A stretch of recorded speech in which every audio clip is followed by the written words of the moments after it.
The following episode contains explicit material that may be difficult for certain listeners, as one of the films featured has a heavy focus on the Ku Klux Klan and the rape of a child. As mentioned before in this podcast, we respect and believe victims of sexual assault, and we firmly support Black Lives Matter and equity and inclusion for all people of color. Peter Travers of Rolling Stone calls 1994's The Client a high-voltage charge of suspense, action, and humor.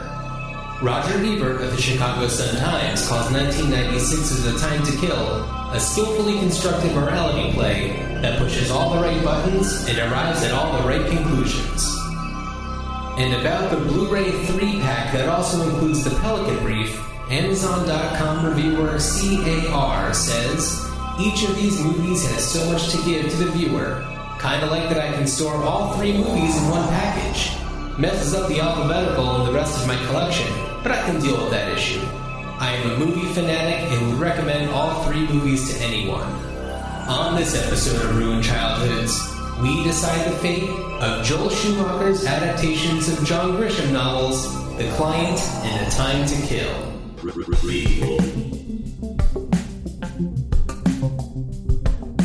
Sequel. Reboot. Which one will it be? It's the Ruined Childhoods podcast. Greetings, Starfighters. Is that Kevin Spacey or is that Tommy Lee Jones? Oh, well, that's any attorney in the state of Louisiana in any or of the Mississippi novels or of John Tennessee. Grisham. Working out of Memphis. I got an office up in Memphis, too. And we're gonna be talking quite a bit about Memphis later on, because we're gonna have our legal consultant Laura Richardson, who spent some time clerking for a judge in Memphis. So she's got a lot to say, but we're going to get to her later on. But yes. For right now, we're talking Grisham's, baby. Yeah, but before we do, John, any one more things for us? For Flatliners. Flatliners, is that the last one we did? Oh my God. They all blend together at a certain point.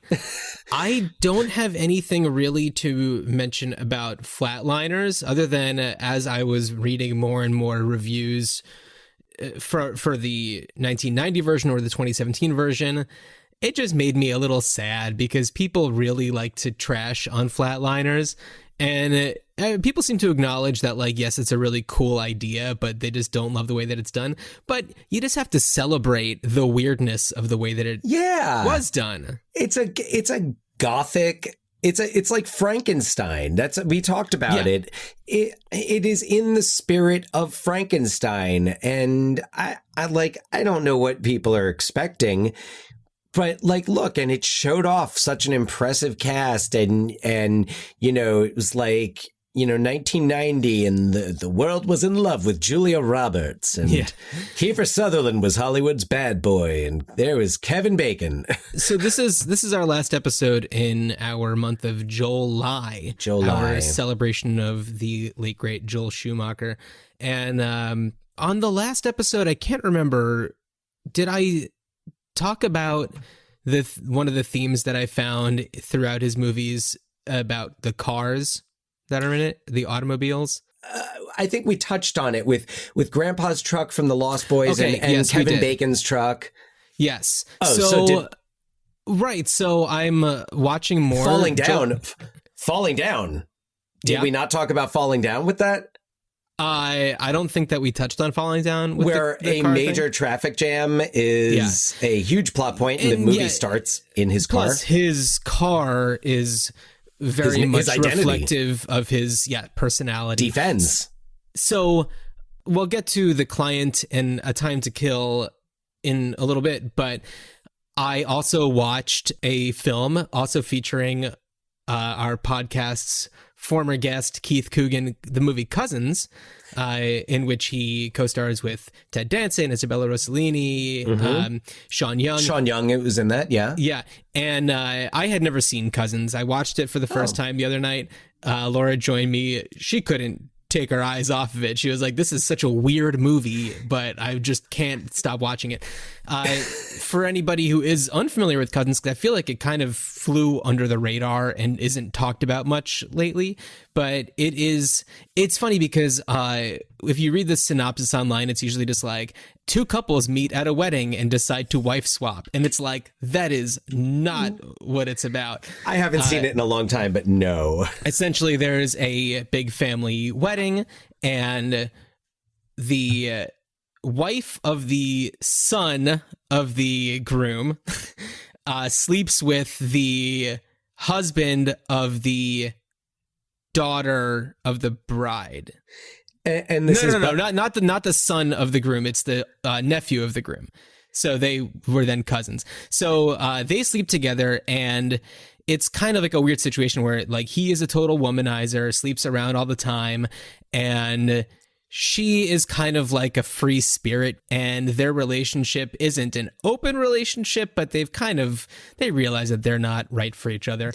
And is that William Peterson? William Peterson, yeah. Yeah, and Lloyd Bridges is the father. Lloyd Bridges is Ted Danson's father, and he's so good. And he and Keith Coogan have so many amazing scenes together. I really love their relationship. I haven't seen that movie like since probably it first aired on HBO. Mm-hmm. I remember watching it on and off because I remember Keith Coogan's character had that big camcorder. Yeah, that I thought was so cool. Ted Danson's son, and like he was always making these videos, and they always like he made a wedding video of that first wedding. Oh, and he catches? Doesn't he catch them?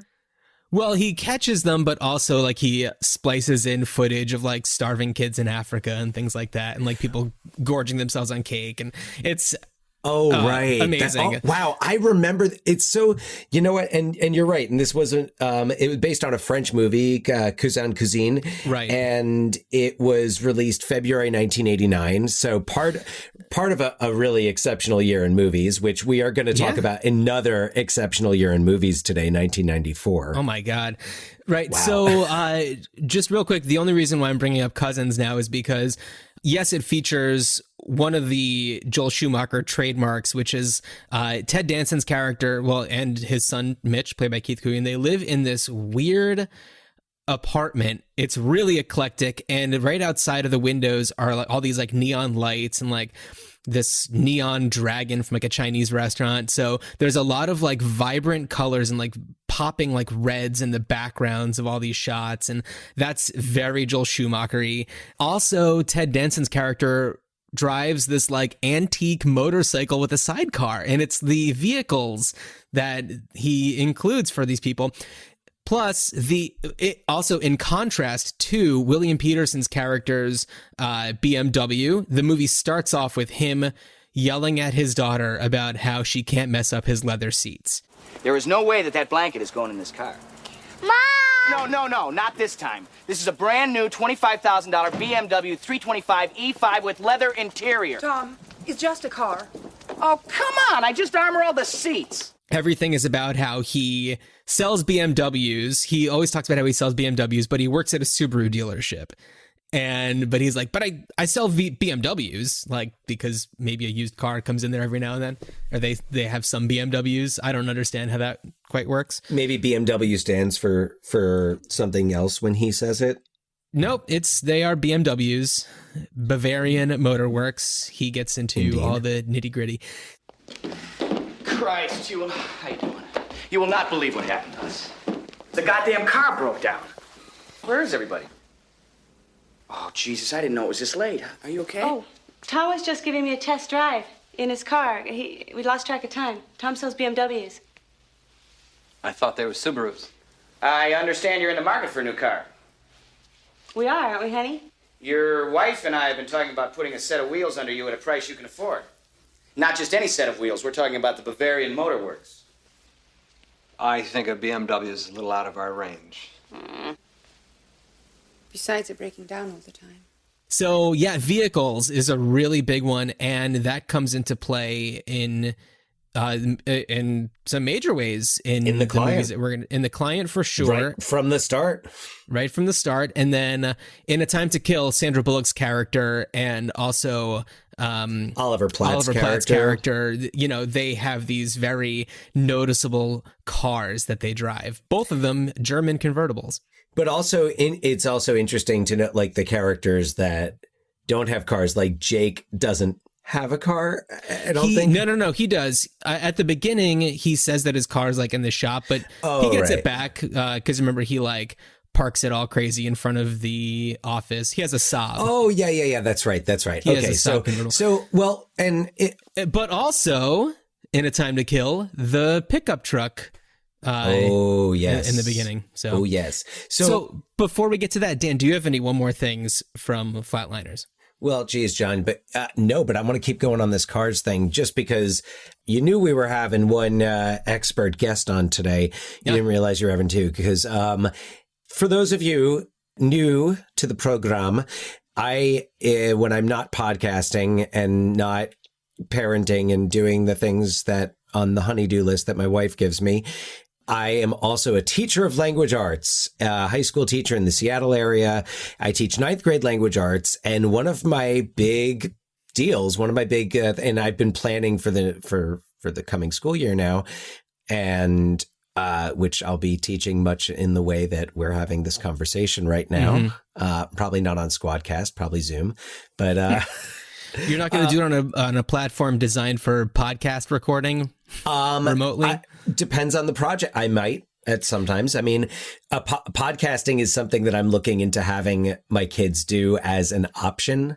Well, we can talk about that. Yeah, that's not for now. On. That's not for now. But one of the big ties is the use of cars as symbols in the different novels that we read, and you know that in one book they stand, you know, a car represents someone's status in life. So you have one character who's, you know, all the other characters envy them because they drive a nice T-Bird, and meanwhile, like you have one book that starts with, like, you know, this crappy old car breaking down in the middle of the desert. So cars are pretty strong symbols. We notice it more in literature because writers tend to, you know, shine the spotlight on that, but it in film as well, and in film based on literature. Absolutely. And actually, if we want to go back even further for Joel Schumacher, he got his start. I think one of the first things he wrote was Car Wash, and one of his first movies that he directed was DC Cab. So he's got CARs in the DNA. All right, John. I'm sorry. No, that was great. That was great. No, I'm sorry. I refuse to. I'm gonna bang the gravel. That's an in joke for you and me. Bang the gavel and rule on that as acceptable. We're gonna hear about some gavel banging for sure. I will sustain the wordplay. So on this episode of Ruined Childhoods, we're going to talk about the films of Joel Schumacher that were adaptations from John Grisham novels. Because he did two. Yes, and these are the two, The Client and A Time to Kill. The Client was from 1994, A Time to Kill 1996. And even though they are, well, I think A Time to Kill is more of a courtroom movie than The Client is, but they're thrillers. Well, The Client is more of a thriller, but they're very exciting movies in very, very different ways, and they still very much have Joel Schumacher's fingerprints all over them, much in the way that Mark Sway's fingerprints are all over the car. We'll get into that. Sustained. So, Dan, do you want to talk about anything before we launch into The Client? Yeah, I guess I'll personal history and it's just the fact that we're doing this episode over the summer. The John Grisham books are notoriously great beach reads, and I remember bringing them on our trips down to Georgia. Okay. So whereas Georgia is not as featured in Grisham's novels, not as much as Tennessee, Louisiana, Mississippi. That was where I read those books, and I remember. I think I might have read The Firm first. I definitely read A Time to Kill when we were in Georgia. Okay, and I read The Client as well. I think those are the 3 that I've read. I might have read another John Grisham book at some point. I know I read The Client, and it must have been your copy because, I don't know, I can't imagine myself going to the Cranford, New Jersey Public Library and being like, where's the Grishams, please? So I'm sure that it was just on the shelf, and I was like, oh, I'll read a hard chapter book. And I remember starting to read The Client, and our mom was just like, oh, so what's happening in your book? She clearly hadn't read it. And I was like, oh, well, the one kid is teaching the other kid how to smoke a cigarette. And she was like, great. Great. Glad you're reading. I really thought she had read. I'm pretty sure she read The Firm, because actually when the film. Well, this is The Client, not The Firm. Yes. Yeah. Yeah. I mean, but she was aware of John Grisham movies. Like I saw The Firm with her. Right. But this might have been before The Client was a movie. Possibly. I mean, I think I By read the way, it. apologies if anybody can hear my dog. There's a lot of activity going on in our building today, and she's going a little cuckoo bananas. Not at all. Dogs are also a big feature here. More in A Time to Kill. Yeah. But yeah, so I remember reading these books. I remember really loving The Client, and I thought Susan Sarandon was cast perfectly as Reggie Love, and we'll talk more about that. I remember A Time to Kill, though, really was the one that got me. And it's the one I recommend to my students. And I was thinking about it. I was like, well, why was it? Because, and we'll talk more about the movie, but I was like, it's not my favorite movie Grisham adaptation, which, I mean, The Client is, but it was my favorite book of his. And I think that it's just at the time that when I read it, when, 13, 14, 15, A Time to Kill, you don't have to know a lot to get. Like, I didn't know a lot about organized crime and things like that. So that even though we grew up with our father, I was thinking about it. I was like, we probably had all these files in our house and had no idea, because he was a prosecutor in Essex County, New Jersey. So, right. And then Union County. But yeah, I don't know what you mean. There's no mob presence in New Jersey. No, that's just TV. It's not like one of the most famous television shows was about that exact thing. Hey, you know what? One of the other most famous television shows on that same channel is Game of Thrones, which is about dragons, which don't exist. And we'll leave it at that. except outside of the window of Ted Danson's apartment in Cousins in form of neon. Correct. Back to Schumacher. Wow.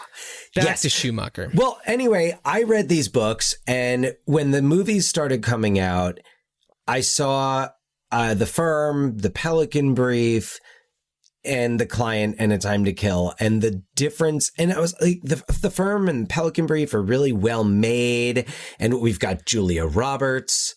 Yeah, I watched The Pelican Brief for the first time recently, and it just didn't do it for me. It is slow. It is slow, and also there's a lot of decisions that happen where I'm just like, what? And also when Denzel Washington, anytime he takes notes, he takes the worst notes. If you watch that movie and you look at the notes that he's taking, he's just never going to be able to use those notes. An hour later, he's going to be like, what? Yeah, it's like, what was I even thinking of? Yeah. I don't even know. Is this a shopping list? Yeah, The Firm is very long, but it's also pretty slow. Yeah. The Firm has much more exciting parts and great performances, an awesome cast. Also Oscar nominated, Holly Hunter was nominated for that. Yeah, and I will watch it again. I think that the last time I watched it might have been at your place when you first moved to Seattle. You were in a temporary living situation, and I was babysitting, and I think I put on The Firm. You might have. I know. I mean, that's my wife. That's one of her favorite movies. She said she's seen it at least 20 times. Whoa. Yeah. I can vouch for being there for, I think, at least 3 of those. Wow. And yeah, I've seen it a fair number. It's a good movie. And I want to, we're going to circle back around to those other Grishams because Sidney Pollack directed The Firm. Right. And made them really well. But man, Joel Schumacher, I think, between Joel Schumacher and Akiva Goldsman, the screenwriter that he worked with. On both of them, right? Yeah. Well, also on the Batman movies, which, by the way, Joel Schumacher, who in every obituary, it's like St. Elmo's Fire or Lost Boys and Batman, he directed just as many John Grisham adaptations. Yeah. He did too. And they're both great. And they really move. They are exciting. And that was what made those books fun to read. Yeah. And we'll get into the literary value a bit more, but they were fun and exciting to read, especially The Client and A Time to Kill, which, again, as a teenager, I understood it. It wasn't as adult. It wasn't as complex. Well, what's also interesting about The Client is that is a movie that's about a child. And I think that for a young reader, as a way to get into reading more adult books, it's a really effective book to read, I think, at that stage. A relatable protagonist, which also John Grisham does have a young adult series as well. The Theodore Boone Kid Lawyer series. Didn't he also write, like, Christmas with the Cranks? Yes. The book Skipping Christmas, which Christmas different name, yeah, different name, but Christmas with the Cranks is based on Skipping Christmas. And there have been a few other adaptations of it. There was The Chamber with Chris O'Donnell and Gene Hackman, but Joel Schumacher didn't direct that, and that wasn't that good. And then did Grisham write Rainmaker? Yes. So Rainmaker, which Francis Ford Coppola directed. Which I liked that one. That's probably my number 3. Yeah. Matt Damon's great in that. Danny DeVito. Yeah. I like that one a lot. Yeah, Rainmaker was great. And then, there was also, he wrote there was The Street Lawyer, which they tried to adapt into a TV series, which they also did with The Client. He's got some upcoming projects, which I think we will actually get to. Who's got some upcoming projects? John Grisham. Oh, I was like, Joel Schumacher's dead, bro. No, well, yeah. No, John Grisham. So we'll get more into that. But yeah, so there were some other movies based. I feel like there's one I'm forgetting. There's the Rainmaker. Gingerbread Man, which wasn't based on a book, but John Grisham wrote it directly for the screen, and Robert Altman directed that with Kenneth Branagh as a Louisiana-based lawyer, and it's very it's not streaming on any of the subscription services, but I remember watching it. I remember I'm a fan of Altman's style, so it was I remember enjoying it, and I remember it had a pretty impressive cast as well. Robert Duvall, almost positive. Yeah. Sounds about right. Why not? So why don't we get into The Client? I just have a short synopsis. We're going to definitely do a deeper dive, but here's the framework. Ahem.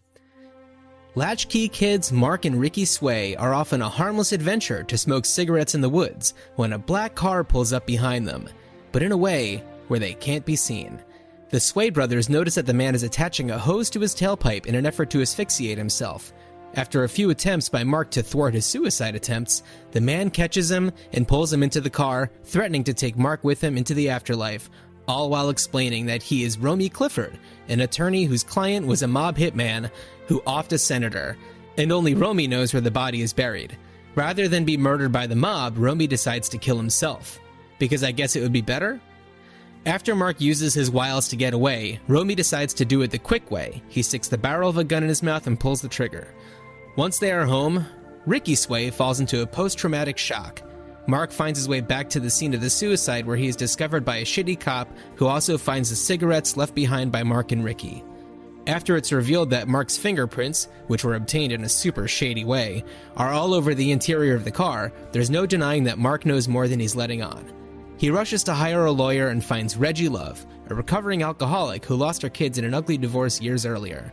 Mark needs her to protect him from Reverend Roy Fultrig, a shark of a lawyer who could easily get Mark to spill the beans, endangering his entire family once the mob finds out. On the run from the mob and Reverend Roy's team, Mark and Reggie's bond grows stronger, leading them to find the body together before the mob does. If Reggie can trade the information about the senator's whereabouts for witness protection for the Sways, everyone can get what they want, except the mob. That's my synopsis. I'm just going to run through a cast list briefly. As we mentioned, Susan Sarandon is Reggie Love. Oscar nominated? Yep, Oscar nominated. Tommy Lee Jones is Reverend Roy Fultrig, who is just awesome in this. He's so good. Brad Renfro making his debut as Mark Sway, total unknown, plucked out of complete obscurity, and absolutely kills it. Pour one out. Well, after you get through the cast list, I want to talk a little bit about Brad Renfro. Okay, yeah. Mary Louise Parker is Diane Sway, Mark Sway's mother. And, she's, they live in a trailer. She has a job that pays nothing. And, she has dreams of having a house with a walk-in closet. And, she's just never going to get that in her eyes. And just been dealt a shitty hand in life. And, is just trying to deal with it. Our trailer. They burnt down our home. We got nothing left. Who did? How the hell do I know? Somebody they saw, 2 people, they's leaving, and it's all gone. All of it. Mom, it's my fault. I'm so sorry, really. Look, it's gonna be all right. Do you know if you have insurance? That's none of your business, really. I'm sorry, Diane. I didn't mean anything bad. I was just trying to help you, so. What is this crap? Oh, it's just a few things I put together to make you feel a little more comfortable. Mama Love cooked you a little. I don't need your charity. It's not charity, and I don't Diane. need you trying to come in here and take away my son. Mark's already got a mother. I know that. You're doing a fine job. I don't need your help. Look, I'm sorry if I offended you. Get out! David Speck is Ricky Sway. Anthony LaPaglia as Barry the Blade Moldano. Barry the Blade. Who's, oh my God, he is such a Joel Schumacher character. He wears these like shiny suits with no shirts and mesh he's got that tank tops. He's wearing like that MC Hammer jacket with no shirt. Well, we're introduced to his character. He has his blade with like a maraschino cherry on it, and he like eats it off of the knife. I love his accent. Anthony LaPaglia. He's so good. Great. I love him. Let's see. Who do we have here? Anthony Heald. Is it Heald or Held? I believe it's Anthony Heald. Yeah, Anthony Heald is one of the attorneys who also shows up in A Time to Kill. I really wish... I'm sorry, can I just interject a moment on Anthony Heald?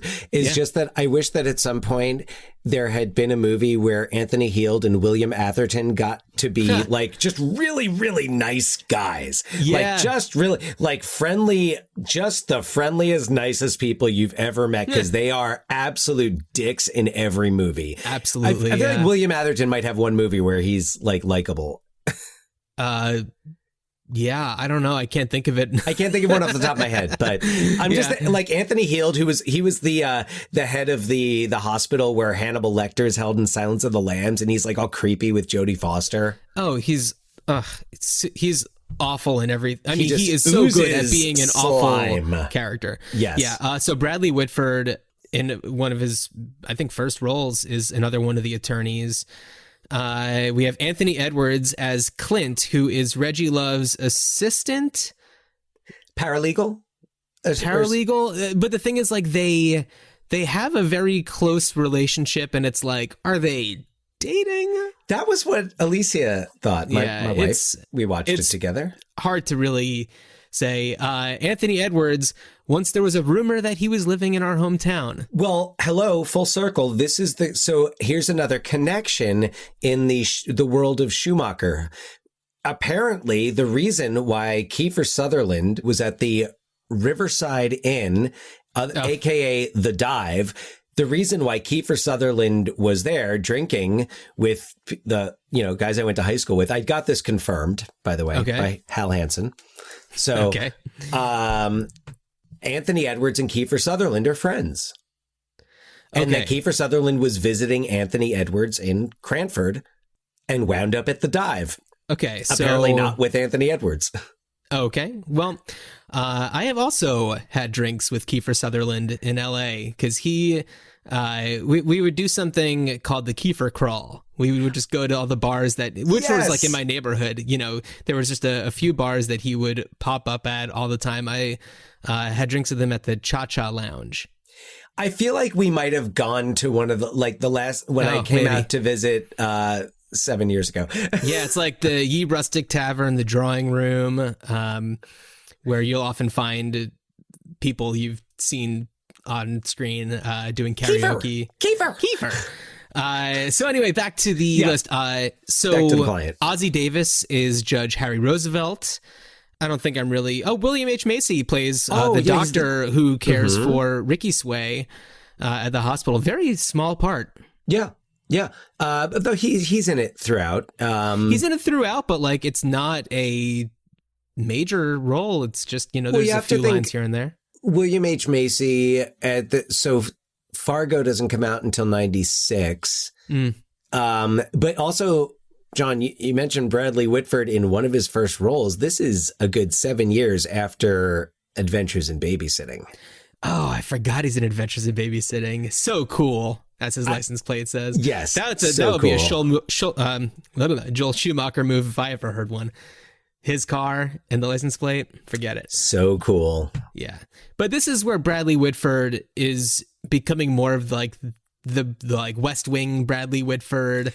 Right. Not quite the Billy Madison Bradley Whitford, although that for me was like the movie that was like, this guy is Bradley Whitford. Yes. I know him now. Yeah. It took a few seasons of West Wing for me to get over, like, you know, Eric's pregnant. Oh, he's going to be a soccer player.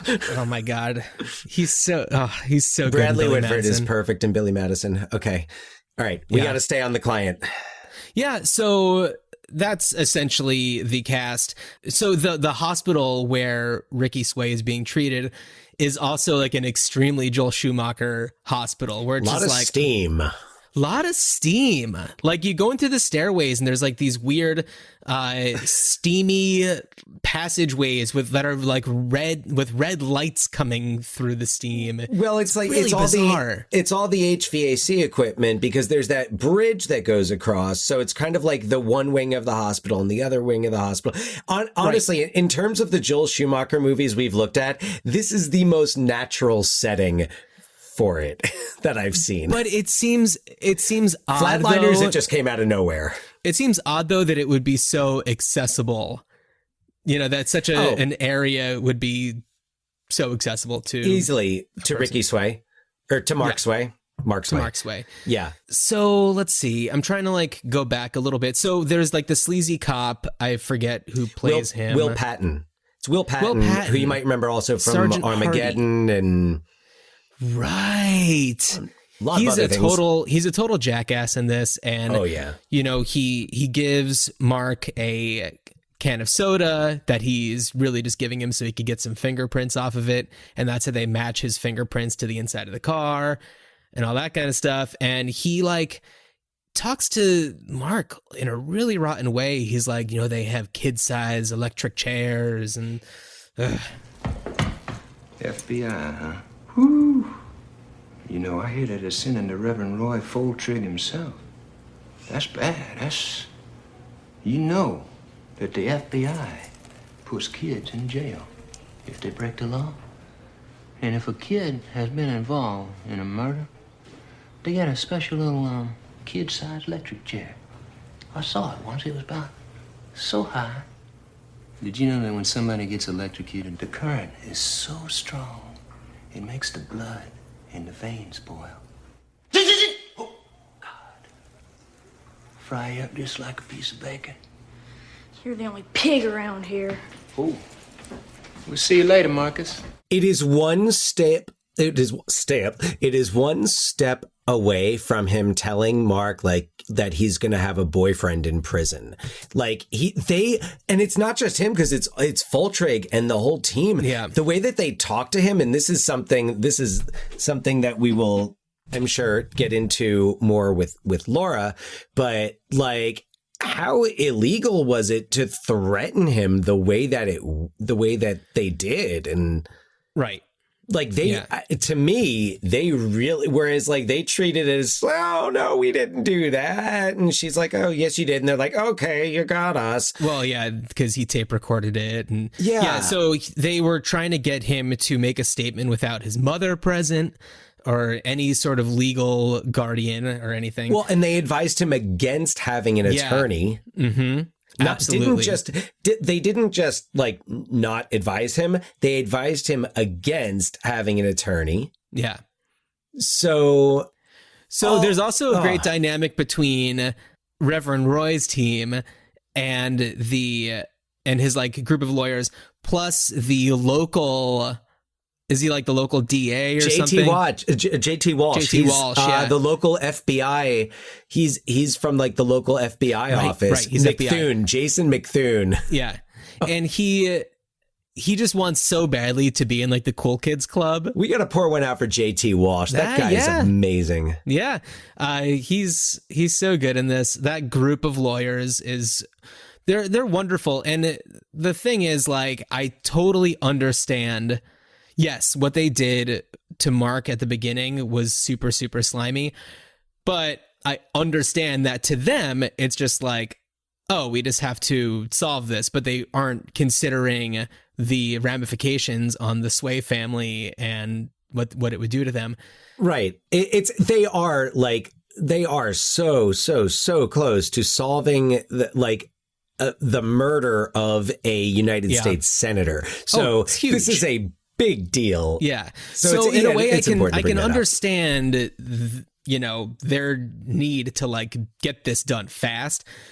But as the movie goes on and you see the way that, Tommy Lee Jones and Susan Sarandon interact, and by the end of it, and Susan Sarandon is calling all the shots, and she's like, these are the demands. You have to do this. We need to get them a house with a walk-in closet and this, and that, and transfer Ricky to this, like, a better hospital, and then they can pick whatever city they want to live in.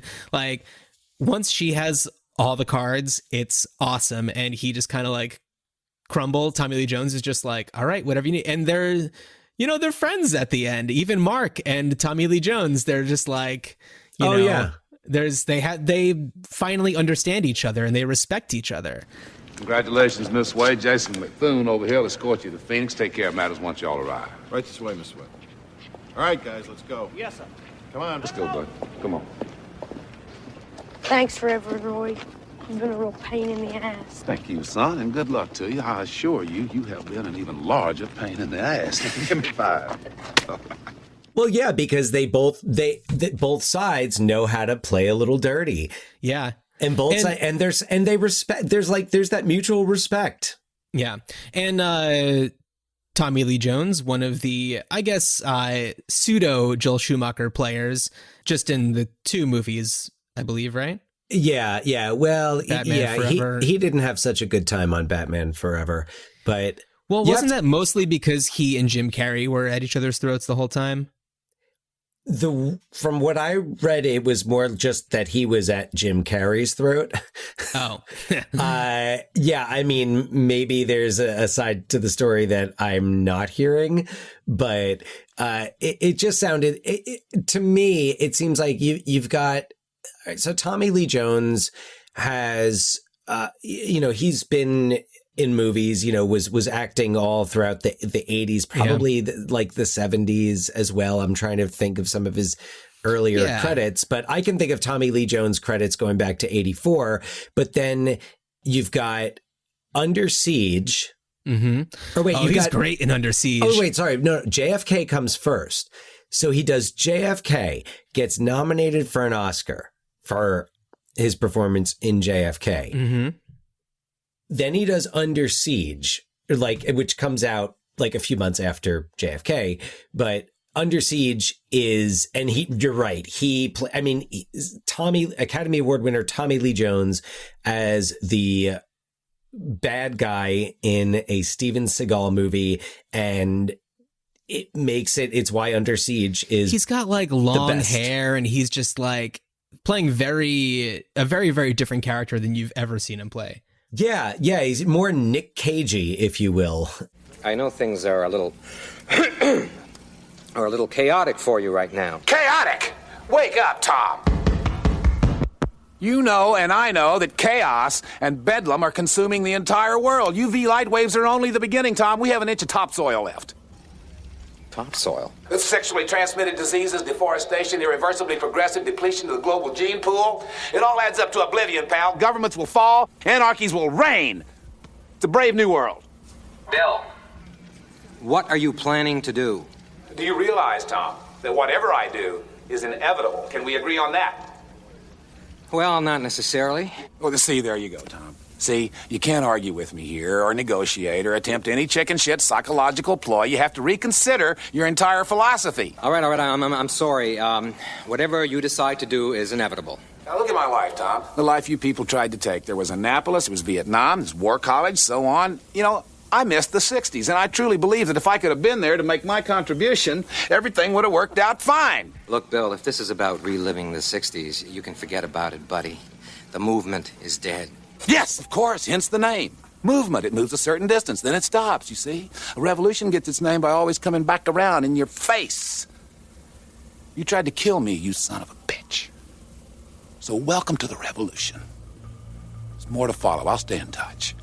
But then The Fugitive, and he wins the Oscar for The Fugitive. Yeah, so just going back a little bit, he got his start. He was in Love Story. 71? In 1970. 70. Then he did a few little things. He's in some TV stuff throughout the 70s. He's in Rolling Thunder in 77. Mm-hmm. Coal Miner's Daughter in 80. Right. Was he nominated for Coal Miner's Daughter? No, he was not. Because he had a pretty big role in that. Sissy Spacek won Best Actress. It was nominated for Best Picture. It was nominated for Best Writing. And nominated for Best Cinematography. Nominated for Editing. Nominated for Sound. Nominated for Art Direction, Set Direction. Mm-hmm. So he's in, Lonesome Dove. So anyway, 89. Tommy Lee Jones. Amazing career. By the time we get to Batman Forever, which was 95. Which brings it back to what makes another thing about Joel Schumacher is, man, this guy had a summer blockbuster 94, 95, 96, 97, if we're counting Batman and Robin. Yeah. I mean, yeah, it was a summer blockbuster. It might have sucked, but it was a summer blockbuster. Yeah. So for 4 years in a row, he had huge, because The Client and A Time to Kill were huge hits. Yeah. And even I don't recall Flatliners box office, but I'm pretty sure Flatliners did pretty well. I know The Lost Boys, because it was 1987. I feel like The Lost Boys was... What a year. In the I mean, that's how good that year was. I think Lost Boys was in the top 30 maybe 30s. Yeah. So The Client is a big hit for Joel Schumacher. Yeah. He's got this amazing cast, and they really brought the book to life. Yeah, I think let's talk a little bit about Susan Sarandon and Reggie Love. So like I mentioned, her character lost her kids in a divorce, and she lives with her mother, and who's a hoot. She's great. Oh yeah, she's great. The actress who played her Mama Love is 8 years older than Susan Sarandon. Right? Yeah, I read that. But you know what? It works. It was totally fine. And so she and Mark developed this kind of mother-son relationship, and I don't know. It's really well done. It never gets into a weird territory. They're kind of playing a game of back and forth of trust. And I don't know. I think that Brad Renfro really sold it. This is his first thing. I can't believe that he was able to pull something like this off. From literally, we know that most overnight sensations are not overnight sensations, but because John Grisham insisted. He had John Grisham. This is what a player Grisham was at this point. He had full casting approval, and he demanded, like, they wanted Macaulay Culkin. Yeah, I saw that. And John Grisham. How weird would that have been? Yeah, it's like Romy killed himself. Palms to cheeks. Yeah, everyone could hear what that sound was. You all know what I did. But Grisham insists on not just an unknown, but a kid from the Memphis area. Yeah. And they find him in Knoxville, Tennessee. So. But Brad Renfro was being raised by his grandmother. His mother kind of just took off, got married, and went away. And he was like already into, like, you know, smoking cigarettes was nothing new for Brad Renfro. Right. Smoking weed was, not that he does that in the movie, but, you know, Brad Renfro himself was a kid who was kind of forced to grow up in a lot of ways early based on his circumstances, just like Mark Sway. Yeah. So, and he was recommended by, I want to say, like, it was a police athletic league coach that I want to say was friendly with the casting director. And that helps. Well, I mean, it was, or maybe they had gone, the casting director Mally Finn had gone to them and said, like, look, do you have any kids? Like, we're looking for someone who's, you know, he's rough around the edges. And based on the novel, and yeah, it's been a long time since I've read it, but that's the kid, that's the character. Yeah.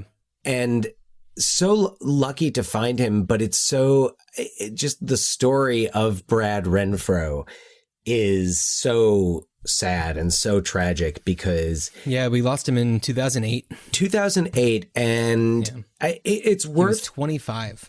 It's worth pointing out, though, what happened to him, because I think it goes along the lines of what we've discussed with Corey Haim as well.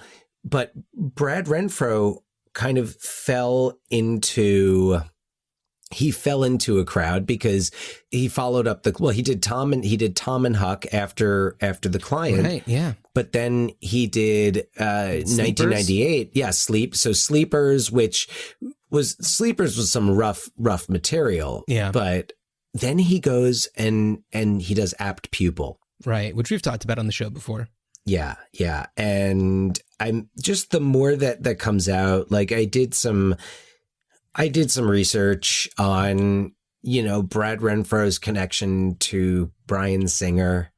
Oh, yeah. And Bryan Singer, like what I read an article on BuzzFeed, and let me just, want to credit the author here, but it was an article called How Hollywood Failed Brad Renfro, Adam B. Vary, and this is from 2018, but he kind of talks about how Brad Renfro got into heroin over the years, and he was trying to buy heroin on Skid Row in Los Angeles, and I remember hearing about that. Yeah.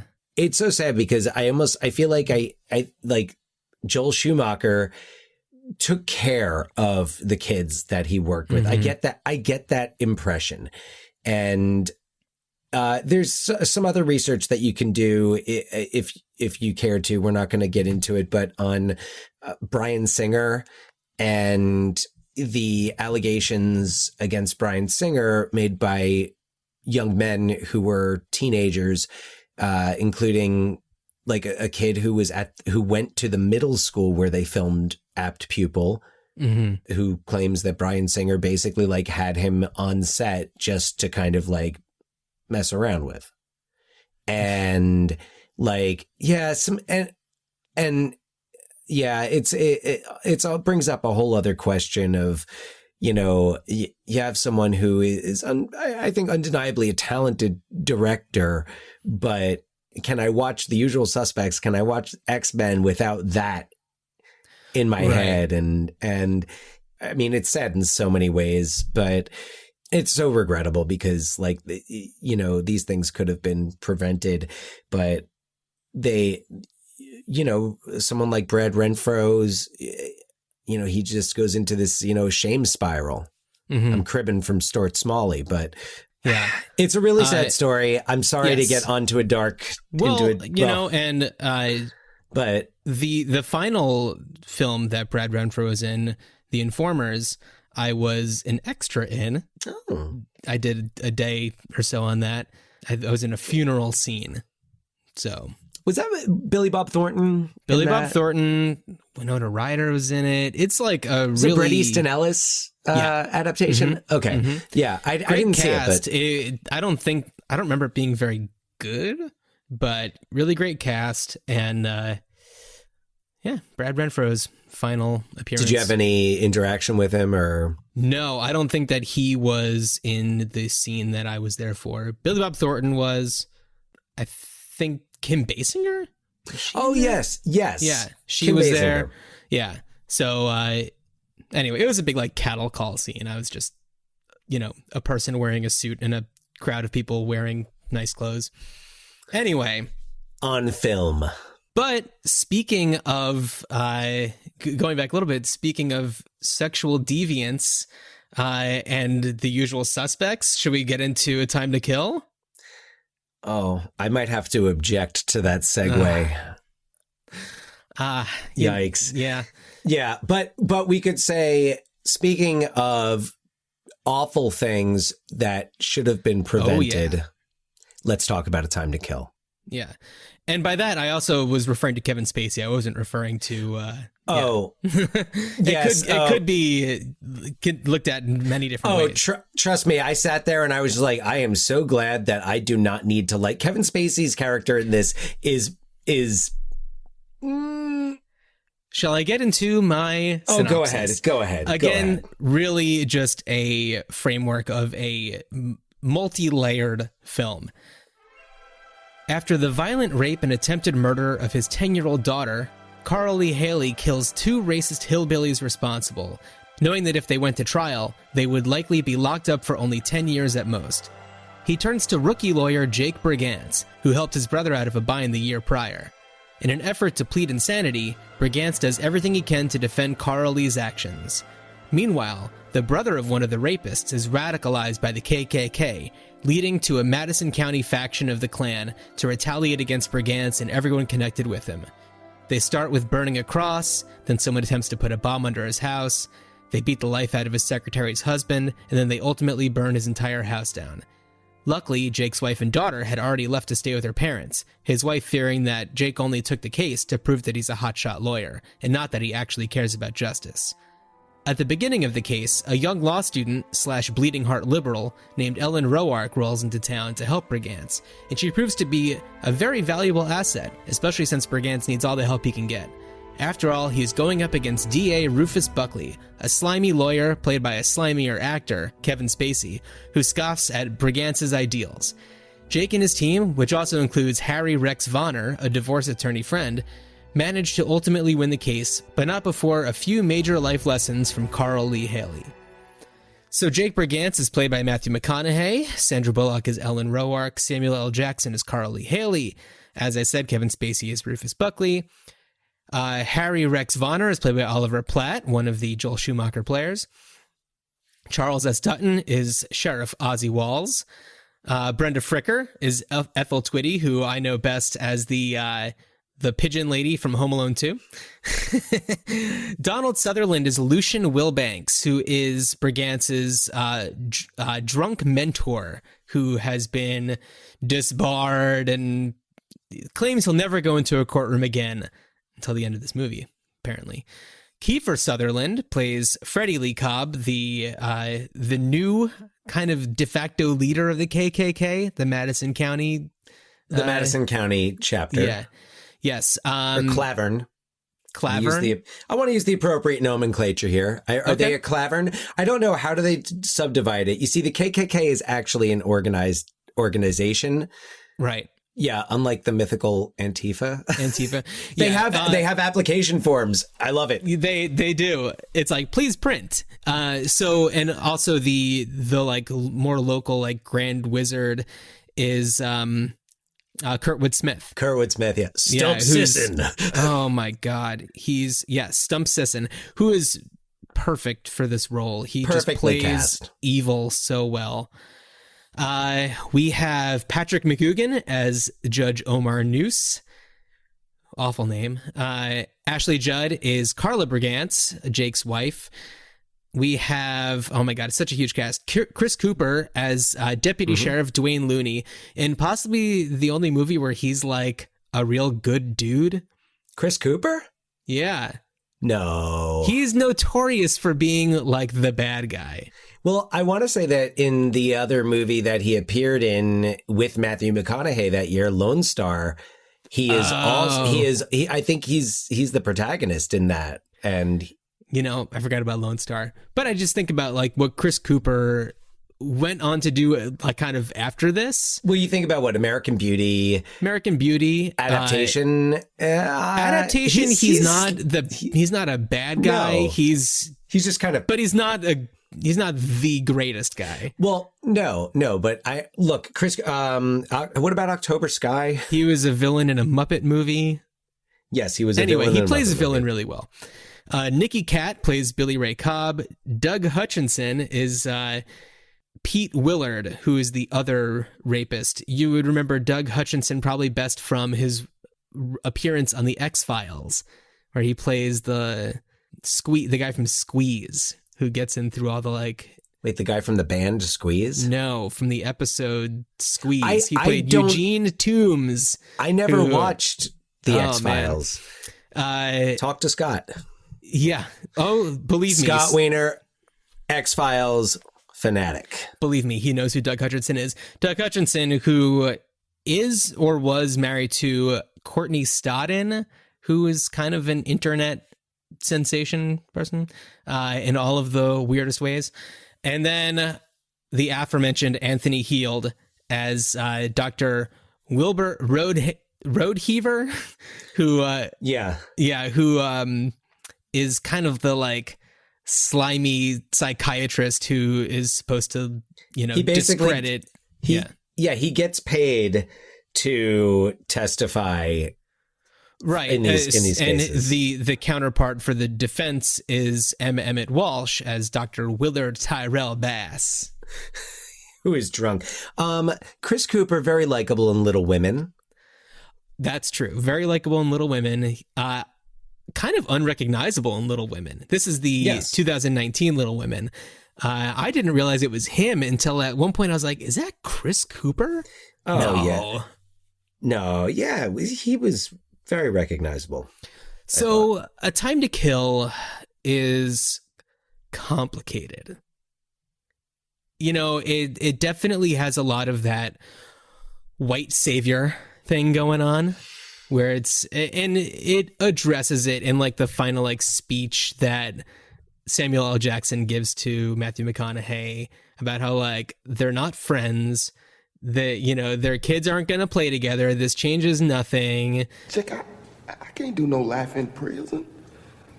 You gotta get me off. Now if it's you on trial. It's not me. We're not the same, Carly. The jury has to identify with the defendant. They see you, they see a yard worker. They see me, they see an attorney. I live in town, you live on the hill. Well, you white and I'm black. CJ, you think just like them. That's why I picked you. You one of them, don't you see? Oh, you think you ain't because you eating clouds and you out there trying to get me off on TV talking about black and white. But fact is, you just like all the rest of them. When you look at me, you don't see a man. You see a black man. Carly, I am your friend. We ain't no friends, Jake. We on different sides of the line. I ain't never seen you in my part of town. I bet you don't even know where I live. Our daughters, Jake, they ain't never gonna play together. What are you talking about? America is a war, and you on the other side. How a black man ever gonna get a fair trial with the enemy on the bench in the jury box? My life in white hands. You, Jake. That's how. You my secret weapon. 'Cause you one of the bad guys. You don't mean to be, but you are. It's how you was raised. Nigger, Negro, black, African American.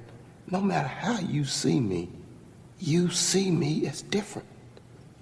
You see me like that jury sees me. You are them. And then he gives this like impassioned, closing statement that's like, I wrote this whole thing, but I'm not going to read it. Instead, I'm going to just tell you what I'm thinking. And it's like, we're not going to win this case because everybody's racist and it doesn't matter what we say or do. You're going to, say that he's guilty and so on and so forth. And then he like goes into this whole thing and makes them close their eyes. And he describes like in detail what happened to Tanya. And he's like, now picture, and he's like crying the whole time and all choked up. And he's like, now picture that she's white. And then everybody's just like, oh, twist. Well, yes. So we lead back to why this book was more impactful with me, as why it resonated more with me as an early teenager, because it's so, I mean, it's also Grisham's first novel. I can give some background. I got a little background here. I will say I liked it. I liked it a lot. And for 1996, I'd say, I believe it won like the NAACP Image Award, like best motion picture. Like it's just like if this movie, the way it was made, was put out now, it'd be a different conversation. Green Book. It would have been Green Booked. It would have been Green Booked. Yeah. So, but yeah, you're right. And it's also like you've got John Grisham, who starts off as a lawyer. He's a lawyer himself. I think Jake Brigance is very much John Grisham perhaps would like to be in the courtroom, or maybe perhaps like he wanted to be a lawyer like Jake Brigance, who he is bringing back in a new novel called A Time for Mercy. Huh. Yes. Interesting. So yeah, and just saw that on his website. So yeah, and I feel like this movie, in 1996, should have. It was highly regarded. It got good reviews, but yeah, it's got the whole white savior complex. It's very To Kill a Mockingbird. Right, which I believe is there's references to Kill a Mockingbird. And, it is totally acknowledged. And in the actual case that he based this on, it was a rape of a 12-year-old white girl. Mm. So the actual case that this is based on was not, in fact, the accused was black. Mm-hmm. So it wasn't like the case he based this on. It was just the circumstances. And then like his whole idea behind it, according to his website, was like, what would have happened if this girl killed the rapists? Uh-huh. And to me, it seems like he probably worked backwards from that and got to, all right, well, what would those circumstances be? Well, under what circumstances would two rapists be set free? And would the father like almost know that for a fact? Right. Yeah. So there's this scene before he kills them. It's like the night before, where he goes to see Jake Brigance, who has at this point already found out about what happened. And he says to him, like, they're probably going to get off, right? Like, they're probably not going to serve much time. Because it happened like in the next county over. Yeah, he's like, you remember a couple years ago, this such and such happened? Yeah, so he alludes to the idea that he's going to take matters into his own hands without actually saying, I'm going to kill them. And so it's... I think that Samuel L. Jackson in this movie is perfect. He's so good. Once again, we have an actor on a hot streak, because it's It's a year after Die Hard with a Vengeance. Okay, Zeus, I'm sorry you got involved. Why you keep calling me Jesus? I look Puerto Rican to you. Guy back there called you Jesus. He didn't say Jesus. He said, hey, Zeus. My name is Zeus. Zeus? Yeah, Zeus. As in father of Apollo, Mount Olympus. Don't fuck with me or I'll shove a lightning bolt up your ass. Zeus! You got a problem with that? 2 years after Pulp Fiction. Royale with you. Yeah. For which he's Oscar nominated. I mean, and Samuel L. Jackson was in everything. Pretty much before that. But now this was Samuel L. Jackson. Like, it's almost surprising to me that this film, I don't think it got any Academy Award nominations. Oh, yeah. Most Sweat. Oh. The Oscar for Most Sweat. Well, yeah, which The Client could have been up for as well. Grisham I movies think Time to Kill outsweats The Client. Well, everyone is sweating in A Time to Kill. It is the sweatiest movie I've ever seen in my life. Yes. Tim Capello would be like, damn, that's a lot of sweat. That is a lot of sweat. Yes, that is too much for Tim Capello. Yeah, no, well, I mean, it is the middle of summer in totally Mississippi. Yeah, totally. But even still, wait, are so they much sweat. They're in Mississippi, right? They're in Mississippi. Yeah. And we might bring this up when Laura comes on in a little bit, but Laura has a tendency to ask questions about movies that are answered seconds later, and such is a thing that happened last night when we were watching this. And she was like, so where does this take place? And then the next second is a shot that's like a bird's eye shot of like the floor of the courthouse, and it just says Mississippi really big in stone on the floor, like in marble. And she just started laughing so hard because she's like, of course, it's literally the most prominent thing in the next shot the next second after I say this. So yeah. So just a couple of things to point out, because this, like you said, a movie like this would resonate much differently now, and a lot of it would be considered outdated. The white savior complex, the Jake Brigance, which I do like that it's acknowledged. Also I want to call out the scene where the reverend from the church has taken a collection from the church to help pay for things, and has also partnered with the NAACP and to hire a black lawyer. Well, except they didn't hire a black lawyer. Well, that's the thing, is that was the plan was to do this, because they don't want this, he even calls him a cracker, this white lawyer representing him. But it was really like Carl Lee Haley's idea to have the money go to Jake Brigance, because he's like, if it's a black lawyer, I'm losing this. Like, I need a white person to do this. Well, but they end up bringing in Norman Reingold, and right. Who a bit of a stereotype there. Yeah. But like, I would say the most like stereotypy character in this movie is Norman Reingold, the lawyer that the NAACP brings in. And I wonder, that's something I wonder of, like, I wonder how much that actually happened, and how much, the NAACP wasn't being 100% altruistic, and what? Well, I mean, for this movie to still win the NAACP Image Award, even after the NAACP is kind of like, not villainized, but they're definitely made to appear a little disingenuous. What else was going to get it in 1996? The English Patient? Touche. Fargo? I'm trying to remember other movies from 1996. It seems like such a between year. I mean, I think that it was smart for them to have a scene like that to kind of justify Jake Brigance doing what he does. They do. Yeah. I think they do a good job of addressing those little, like those both plot holes and loopholes. Mm-hmm. Yeah. And I think that, like, I think about watching this movie now versus watching it then.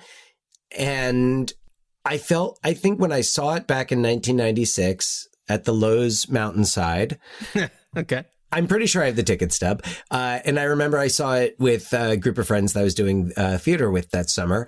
And, you went to see it and it was an entertaining movie and that was it. And to me, it was so foreign and it was so like nothing like that happened, or like I didn't think that those things really happened. It was so like such a suburban bubble. Right. Yeah. And then you look at, it's like Falling Down, where you watch it, then you're just like, okay, well, that's a little much. And now I'm like, that not only happened a lot then, it happens now. And we're still having these arguments about Confederate flags, which is one of the first images we see in the movie. First images we see, it's throughout the movie, plus also when they are leaving the courthouse and Carly Haley is free, leaving the courthouse at the end. Above him is the Mississippi flag, which has the Confederate flag on it. So it's like, it's still there. It's just right on top of him the whole time. Yeah. This is not over. And I think about the scene where with Kurtwood Smith is Stump Sisson, and he says to Kiefer Sutherland, the Klan has always been there under the surface, waiting for the opportunity to deliver God's justice.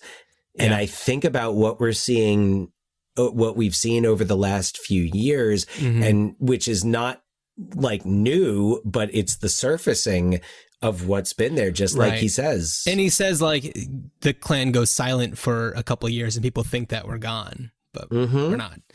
I thought it was really, I'd be interested to know more about Grisham's, whether, his experiences, because I think he grew up in Mississippi, in Oxford, perhaps. Okay. And I'd be interested to know more about his has he had actual experience with the Klan? Like, what does he know what the applications look like? Are they more like the ones in this or in Black Klansman? Oh my God. I think it's interesting. And I think that it also, I like that the structure of the story, but also the filmmaking shows how different life can be in two different parts of one town. Yeah. And how you don't have to go far and people are living in much worse conditions. And it's kind of like, well, I don't see it out my front window, so I don't have to think about it. Right. Well, think about the judge's house. I have a lot of thoughts about the judge's house. The plantation? The plantation where he has like two black servants. I was waiting for Samuel L. Jackson in Django Unchained. I've been thinking about Django a lot lately. And it's just like, in the basement of that building, there's probably a fight going on right now. Like, I didn't notice it when I watched it, like maybe 2 weeks ago, but when I watched it last night, I don't know if I was just like not looking at the screen during that like 2 seconds. But it shows, there's like the woman who lets him in, and then there's the guy who's like, Judge, whatever his name is, Noose. Judge Noose of all names. Judge Noose is upstairs, My God. It's okay, John Grisham. It was your first novel. Yeah. So, I mean, that was even just in those like few seconds where it shows that, it's like, that's big. That's pretty big. Yeah, and it brings me back to my personal experience reading the book. And what I thought about now was I was like, I read that book at CI. I read that book sitting on like plantation ground, which I didn't think of as a kid when we went to Georgia for vacation. But I'm like, I read this book where, this happens.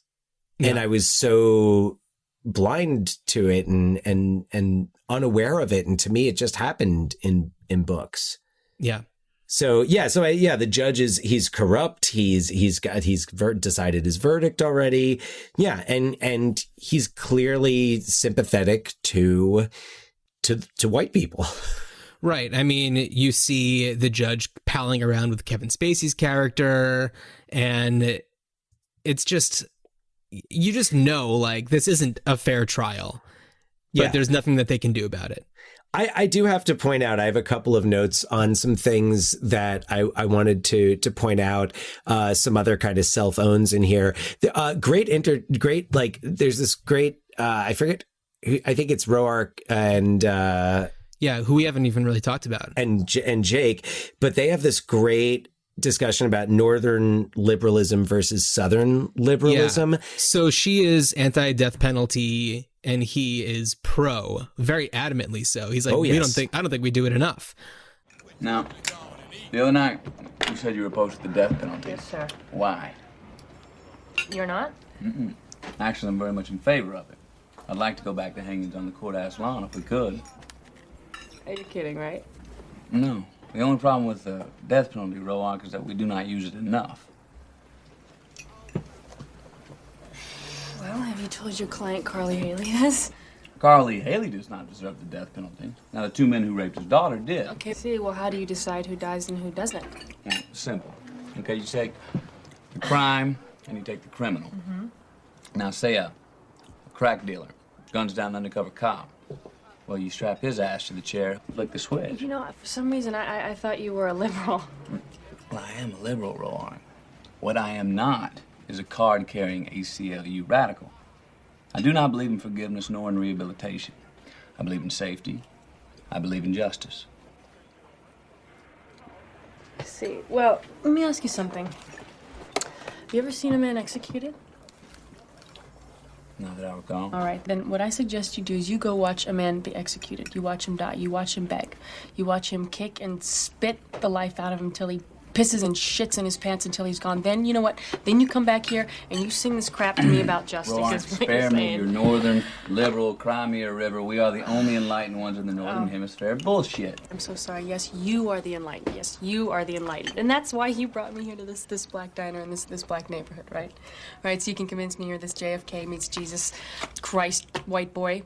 Is that what it is? Or is it because you're just another repressed, hypocritical Southern provincial who maybe didn't want to be seen around town with a woman like myself?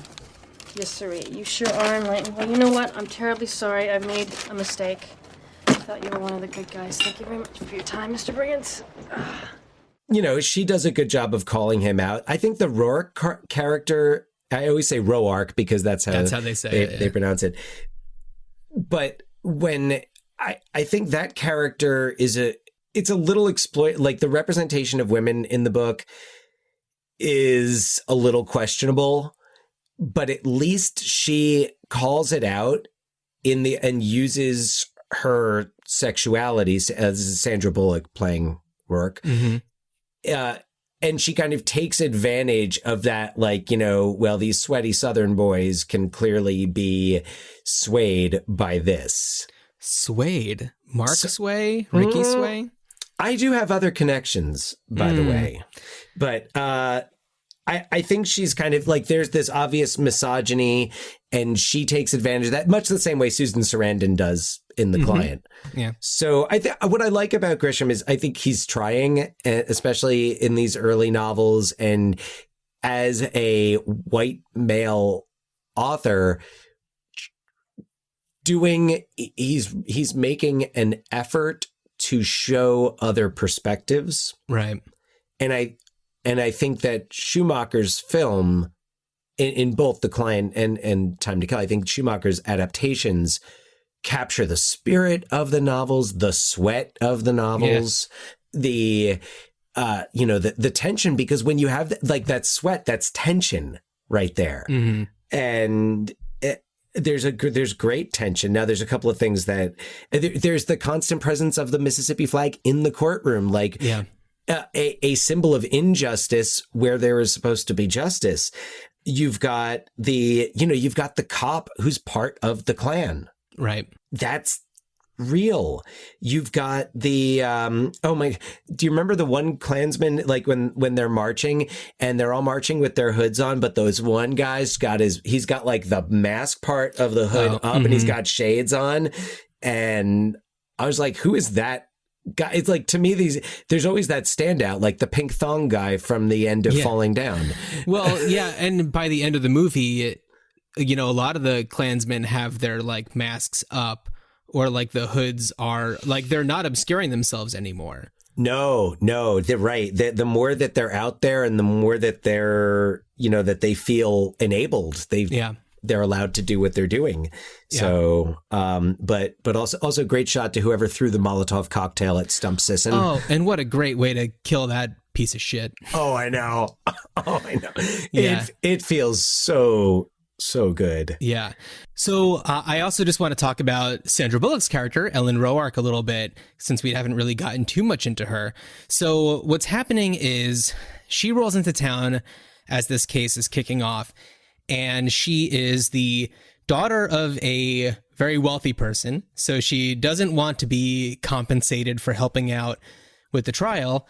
And she's a law student. She's got all these great ambitions, and she is sharp, and she uses her privilege to benefit them. And so she weasels her way into the psychiatric center so she can she flirts so she can dig up some dirt in a way to discredit Anthony Heald's character, and she does it marvelously so. Although I don't understand how knowing the room number of his office helps her find it from the outside of the building.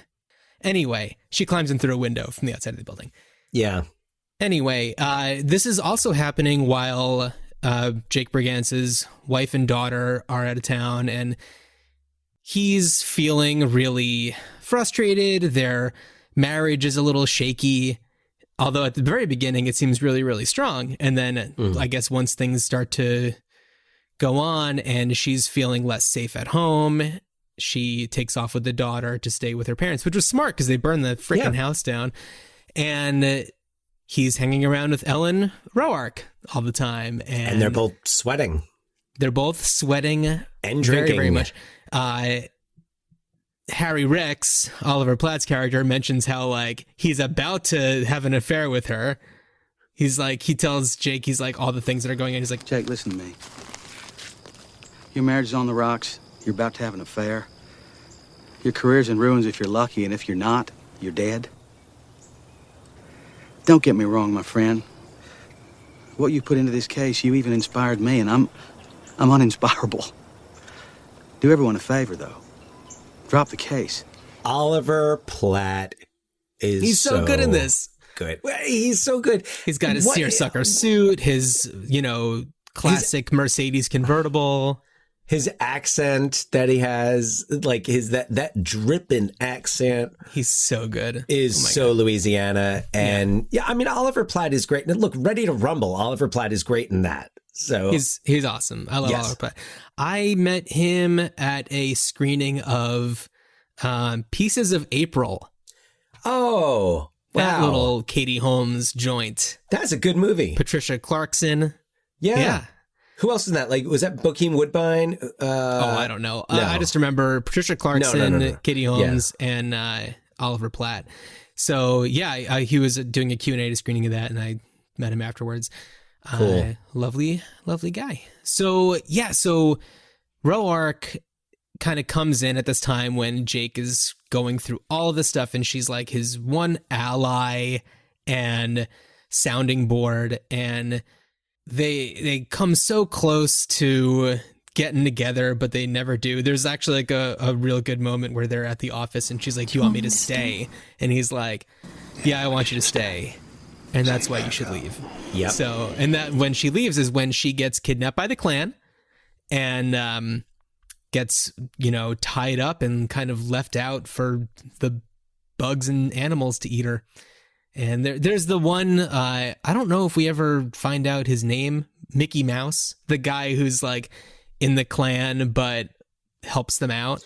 Wait, we do, because we see him at one. I don't know if we ever find out his name. We see him at one point without the hood on. Like, we see his face, but he like calls the Bergance's house and tells them like to get out, and things like that. And he is the one that goes back and gets Roark off the tree and takes her to the hospital and stuff. So it's like, I don't know if he's implanted into that group unwillingly, kind of like reluctant, and we never know. He could be an undercover Fed. We really don't know. Although I guess the Madison County branch is new, so... Yeah, I'm trying to remember if he was just one of the guys who was in the, like, Confederate flag basement when he's handing out the brochures to join the Klan. For some reason, I thought brochure, and I was just imagine a couple bro. You want to join the Klan? Sign this, sure, bro. Yeah. So, yeah, because he has to get like 5 people to join. So it's like, it's Kiefer, the dude with the long hair, who's a piece of garbage. You guys, I gotta bring 5, or they don't let me do my 5 minutes. So, oh boy. KKK comedy. Jeez. So yeah, KKK sucks. So anyway, yeah, agreed. So anyway, that's Roark's character, and. I think the last we see of her is she's in the hospital recovering. She's like, they didn't break anything that's not, it's not going to get fixed or something. But then she's going to Ole Miss. So right, yeah. I assume she returns for the fall semester, assuming that they're not 100% remote, which they wouldn't be because it was the 90s. So actually he wrote the book in the late 80s. So I think 80s. Like actually the sequel to the book takes place in 1990. Oh yeah. Huh. Yeah. Time for Mercy. And it involves a kid again. A lawyer who's like, representing a kid. I didn't get the full, Jake Brigance being that lawyer. Yeah. So I'm trying to think if there's any character. I mean, we didn't talk too much about Donald Sutherland's character, the mentor, who also hooks him up with Dr. Tyrell Bass. Oh my God. Emmett Walsh, character actor extraordinaire. Yeah. So good at being drunk in this. And then when he's on the stand, oh my God. And they break him. Oh, they break him. Right. So he is discredited, which I don't think that this really discredits him. It just is a knock on his character because he was convicted of a statutory rape. Yeah.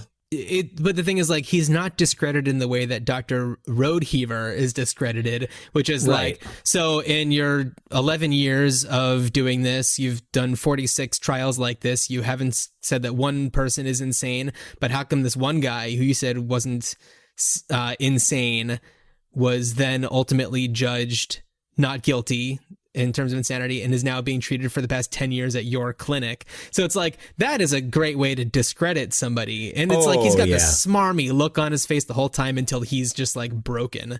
Oh yeah. That's done great. For. It's really great. Satisfying. It's very satisfying.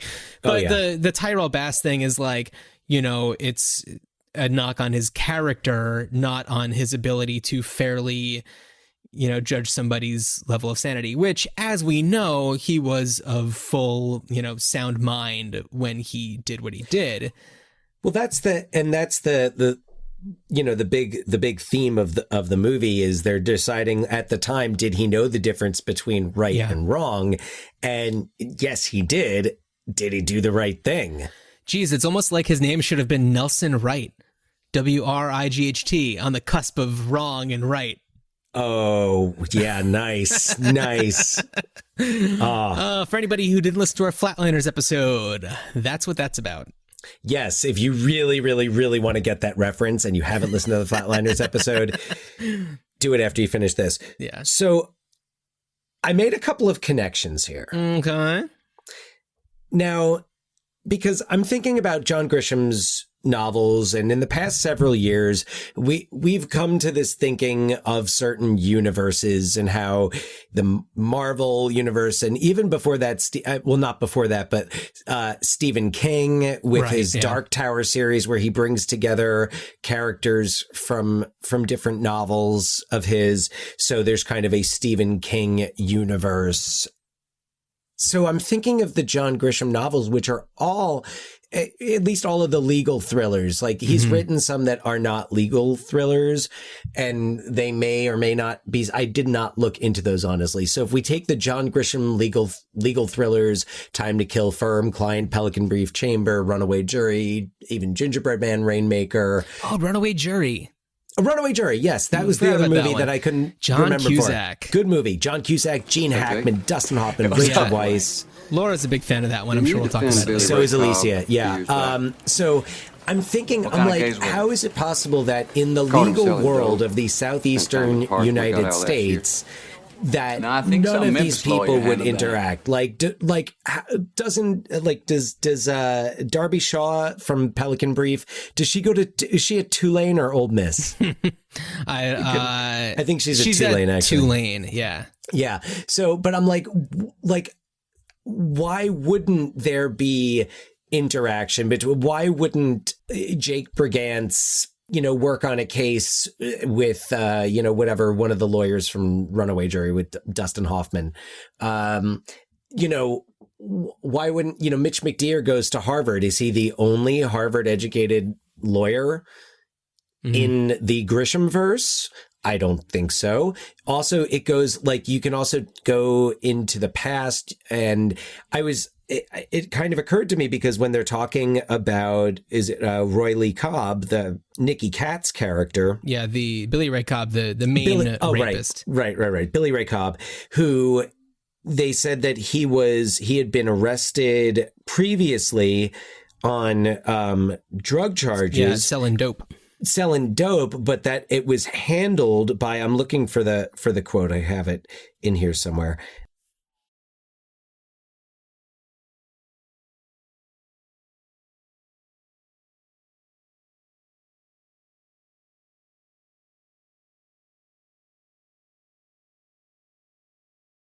Some Memphis lawyer handled that. So, and I'm thinking, well, why would a Memphis lawyer handle a small time, drug, what's he selling? But what if he's on the bottom end of a chain that starts with the mob, the same mob that's represented in The Firm by Mitch McDeere's firm? And perhaps there's a connection to the crime family running out of New Orleans, of which Barry the Blade Maldonado is a member. Barry the Blade. Barry the Blade Maldonado. I swear, Uncle Johnny.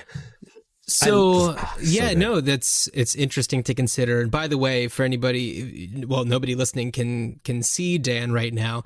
If he had access to yarn, there would be strings of yarn going all across the room he's in, connecting John Grisham novels to one another. I'll post a picture of it. Yeah, I mean, he has a whiteboard. He has a whiteboard. Well, because you have all of these characters in a pretty limited set of locations.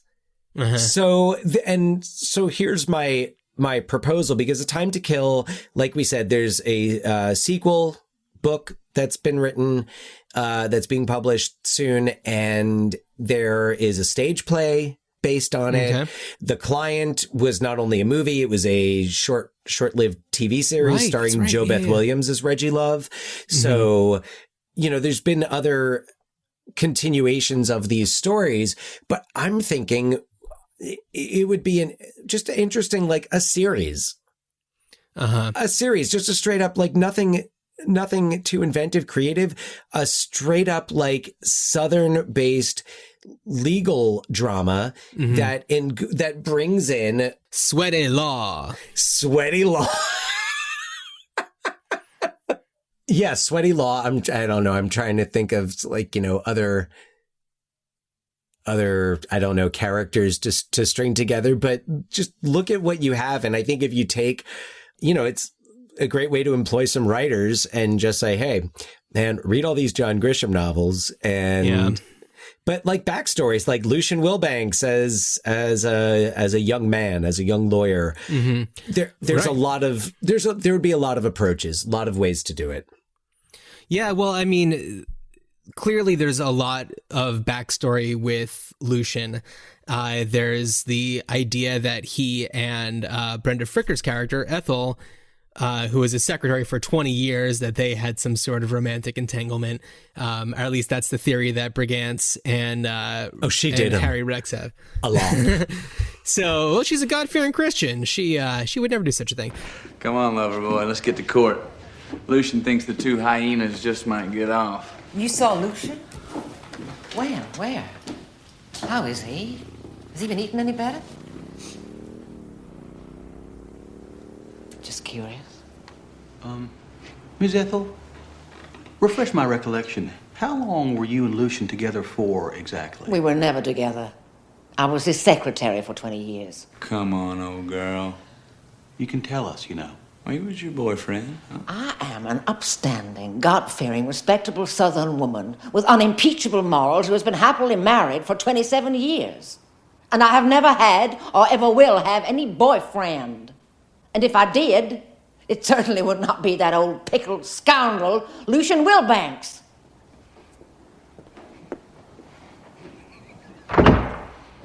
She did him. Oh, yeah, a lot. So there's a huge history with his character, and I think that there's a wealth of stuff that you could deal with that character. And not to mention the characters in John Grisham novels who either go into witness protection. So imagine you've got this new character that's invented, and end of season, it's really Mark Sway. Yeah. Or, you know, whatever, although they're in Arizona. So, but you could have an adult Mark Sway who comes back and he's an attorney. You've got, you know, the reveal that someone's really, because Mitch McDear, I think, goes into witness protection at the end of The Firm. I would know. I was asleep by that point. I think Darby Shaw of the Pelican Brief just kind of like goes off the grid. I don't think she goes formally into witness protection. Yeah, I remember at the end of that, the idea is that she gets put onto a plane and then she will tell them where to take her when they're in the air. Right. Like something like that. So there's a lot, you know, the various characters that could secretly be other characters in their witness protection things, like the cliffhanger, season 1 cliffhanger is like, oh, I'm really Mitch McDear. And he whips off a mask and it's Tom Cruise. What? So, but I would also get Tom like Cruise back as the character. I would also like a Harry Rex Vonner series. Well, you could you could totally like Shonda Rhimes it and spin off and have separate Grisham or just. Well, Dan, what are you thinking? I'm thinking Harry Rex and Reggie Love are both divorce attorneys. Is Reggie Love a divorce attorney? On the door to her office, it's divorce and child custody. Yes, that's what her thing is. So if you have the law offices of Vonner and Love, she's the only woman who'd be able to put up with his crap. I think so. I think that would be a really great series. Vonner and Love. Sure. What? Yeah. Why not? Why not? Rexy time. I don't know. Definitely not. So you're proposing like a series, but a series that is maybe you'd have other characters come through, but kind of the nexus would be that the law offices of Vonner and Love. Yeah, sure. And it's just like clearly Harry Rex is going to bring up his old buddy Jake Brigance. It would be, how would you bring divorce attorneys into these other types of cases? Like, would Jake Brigance have, Harry Rex come and testify? Well, here's the thing is they're divorce attorneys, but clearly Harry Rex gets involved with this, this lawsuit that's going on. Which he is reluctant to do. Which he is reluctant to do. And then you have Reggie Love, who's doing a case that's not at all related to divorce or child custody. So. True. Good point. Point well made. Yeah. So it'd be funny if like all they want to do is be divorce attorneys, but they keep on getting pulled away to do these like major, huge like mob or KKK related cases. and they all they want to do is be divorce attorneys. Yeah. Come on. Just what I thought. The thing is, they're divorce attorneys in order to fund their true passion. Standing up for the little guy, because Mark Sway pays her what, like $2 to be his lawyer. So they basically do divorce litigation so that they can make enough money to do pro bono cases. Yeah. Or maybe it's just that Harry Rex does all of the divorce work so that Reggie, I don't know. So I was curious because I'm like, I think Kenneth Branagh's character from The Gingerbread Man was a divorce lawyer. I don't think he was a divorce lawyer, but he is divorced. So imagine that's one of their maybe they represented him. Yeah. So so many. Oh, Tom Berenger is in that, right? Tom Berenger, Daryl Hannah. Wow, that was a good one. I got to check that out again. These Grisham adaptations always have tremendous casts. Mae Whitman. Really? Yes, a young Mae Whitman. And this was from 1998. Yeah. Very cool. So I think that kind of concludes the first part of what we're going to be dealing with. The second part's not going to be as long, but that was the pre-trial that we just had. We just had the jury selection. And next we go into trial, baby. Yeah. So we're going to take a break, and when we come back, we're going to be joined by my wife, Laura, who's going to be talking us through kind of the legal accuracies and liberties taken with these movies, kind of giving the perspective of somebody who has spent time in Memphis dealing with a lot of criminal justice cases, and also somebody who has practiced sweaty law. Yeah. And if we're lucky, she'll also tell us a story that involves the KKK in Memphis. Oh, well, I mean, there's no doubt we don't have to go on a far tangent to get there. So, All right. So stay tuned. We'll be back with Laura Richardson, attorney at law. And now the court will go to recess. Mr. Brugans, you continue in this performance, I'll hold you in contempt. Is that understood?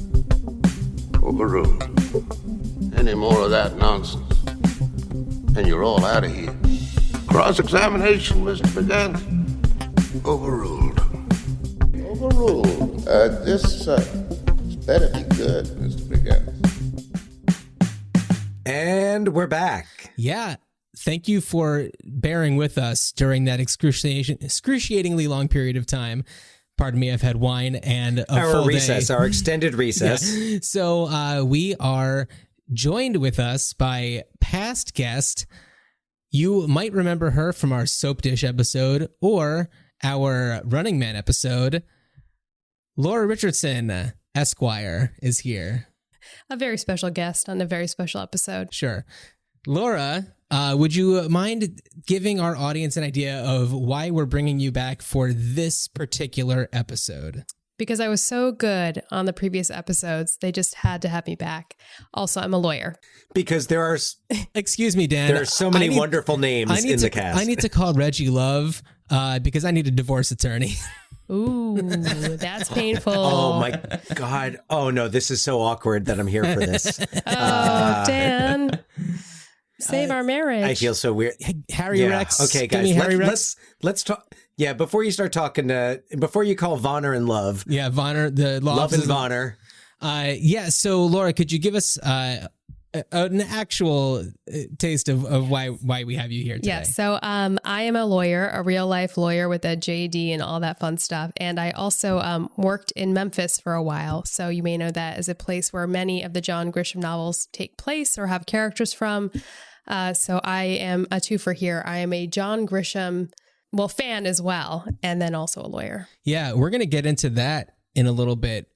But I was thinking that it would be really cool. We teed up earlier that there were a couple of stories that we wanted to know about. So clearly in A Time to Kill, there is a big KKK presence.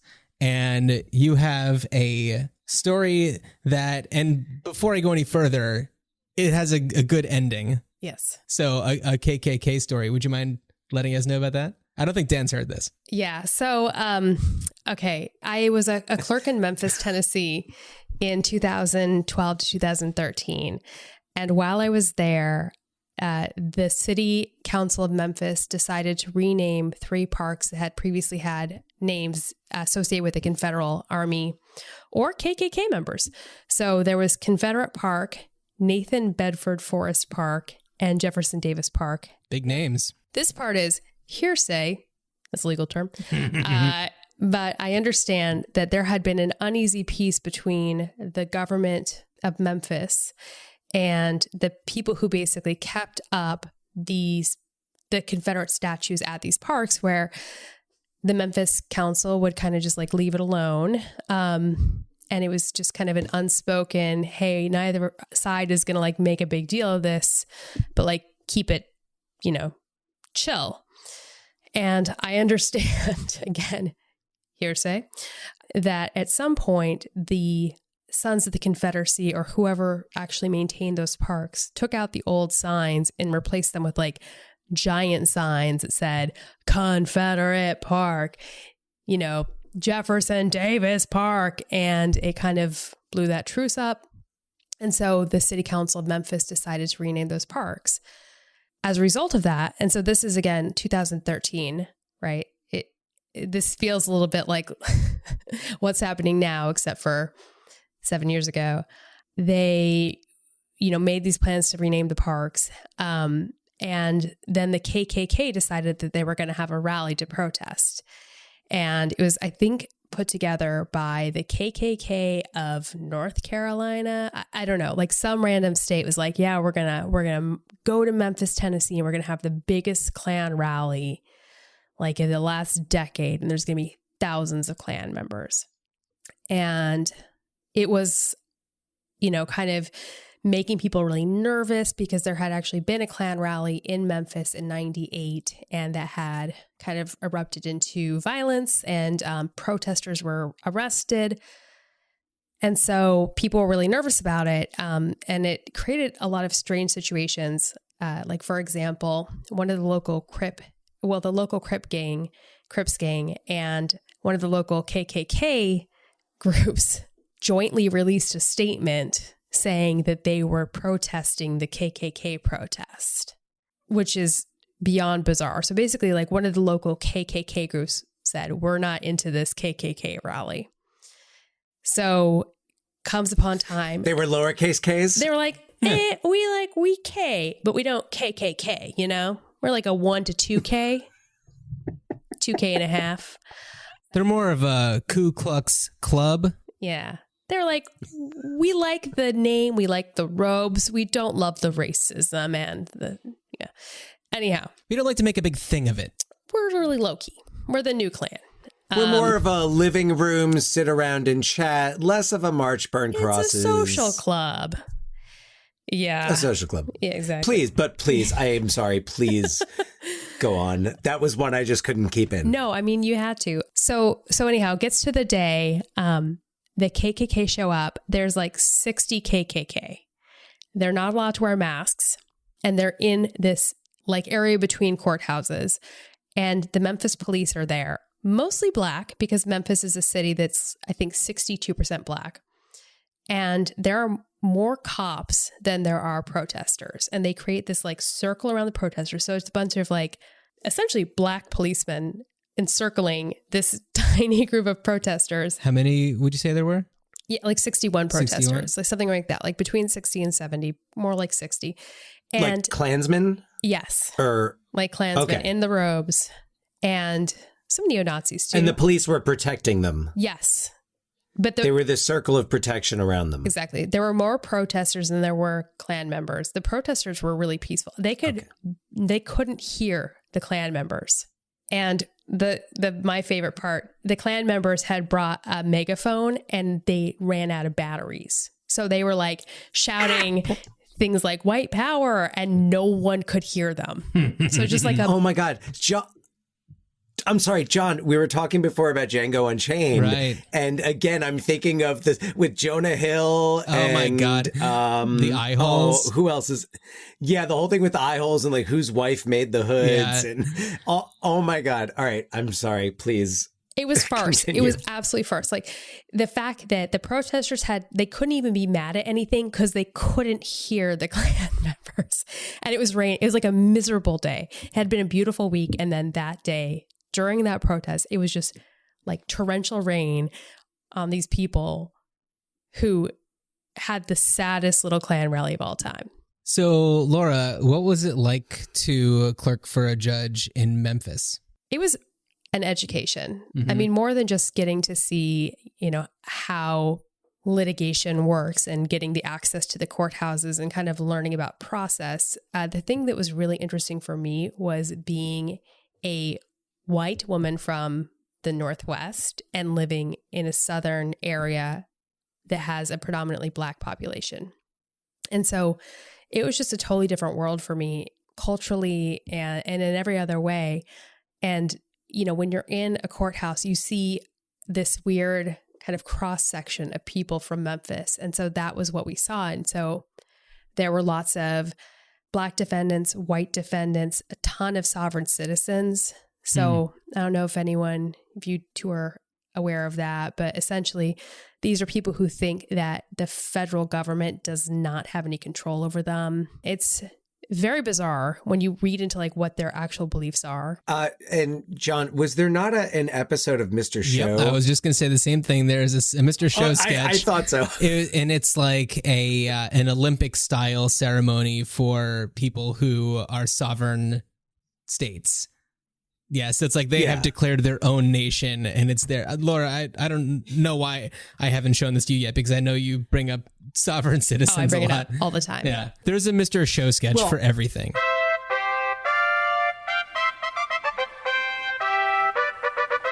And we are back with the opening ceremonies of the Independent Nations Games. This is exciting, Tom. Sure is. You know, the FBI's new policy of conceding to separatists has led to the formations of so many little countries, and that's led to these wonderful games. They are wonderful, Bob. These are new countries. They're small countries. Some of them have no more than 2 or 3 people, but their competitive spirit surely looms large. Indeed it does.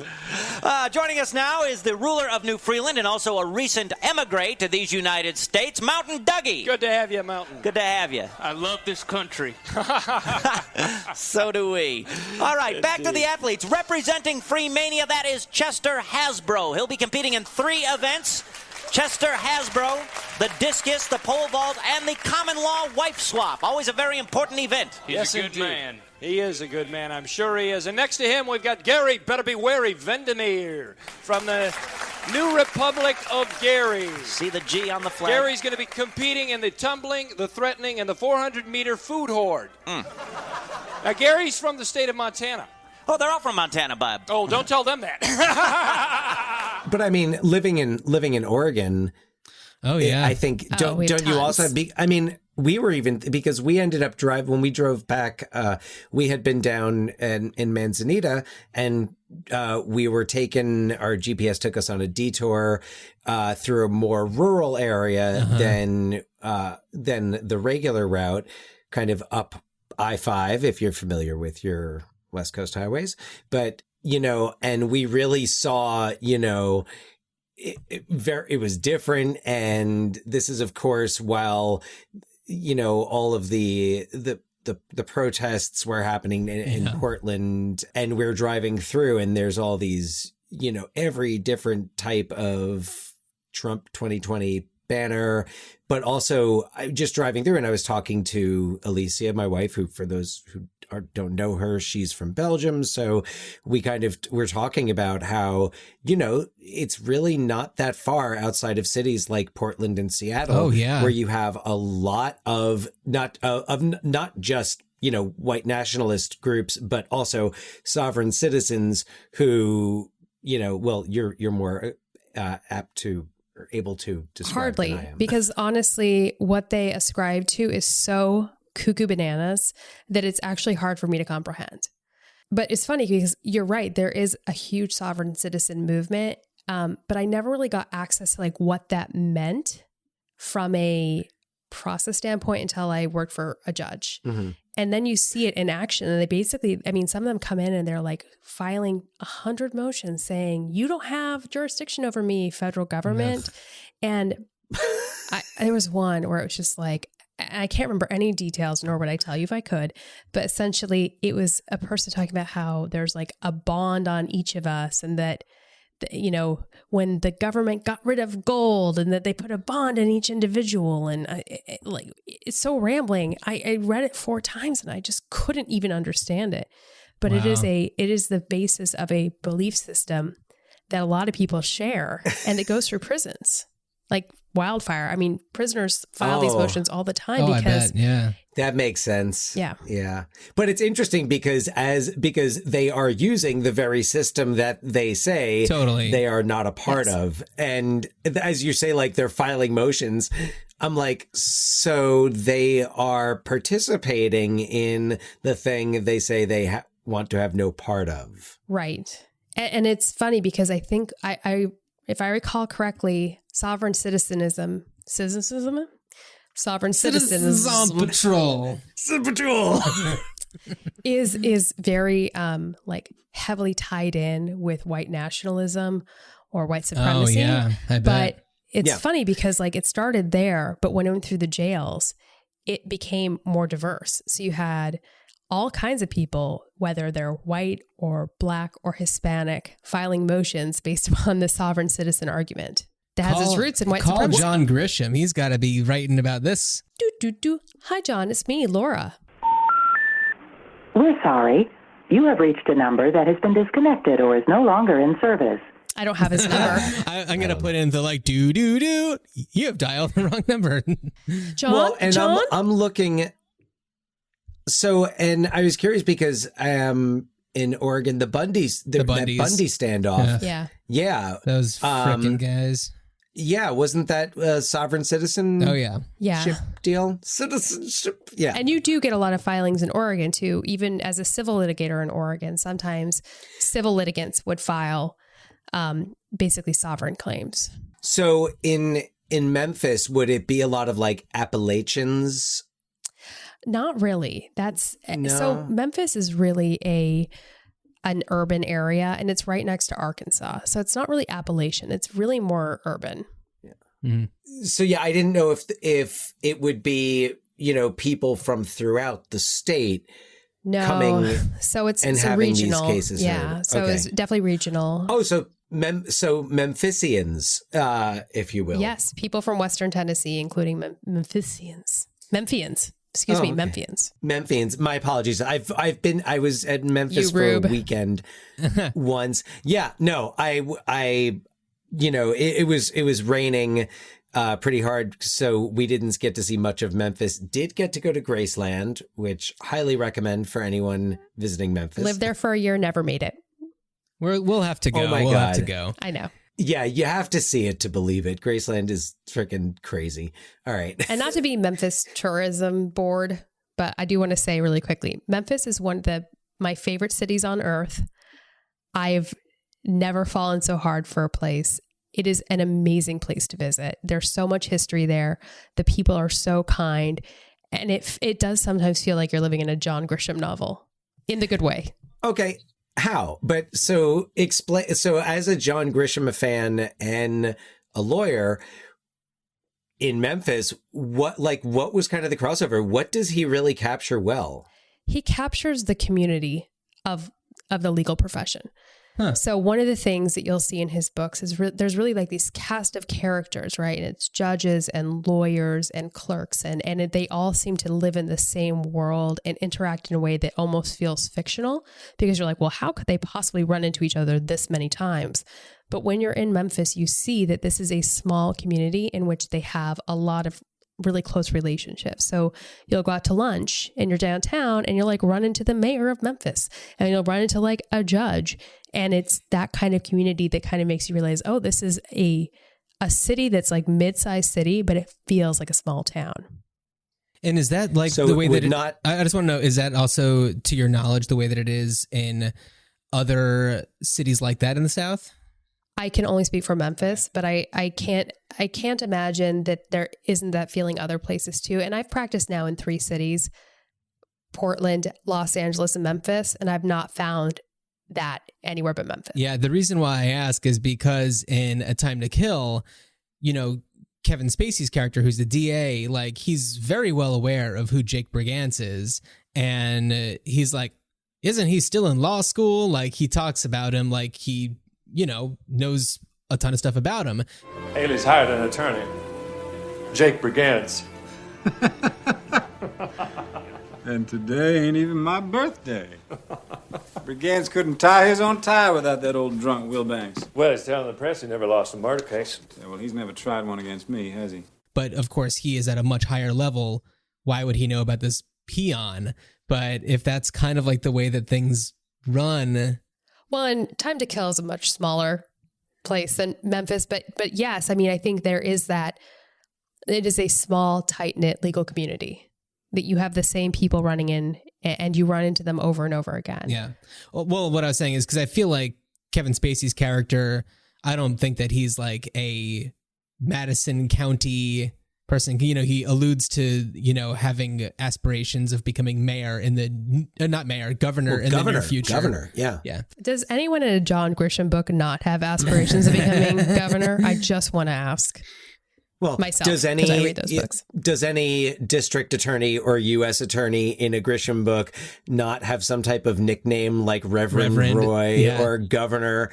Yeah. And so what I'm curious to know, though, how much interaction would you say you or other Memphis lawyers would have had with, let's say, New Orleans-based lawyers?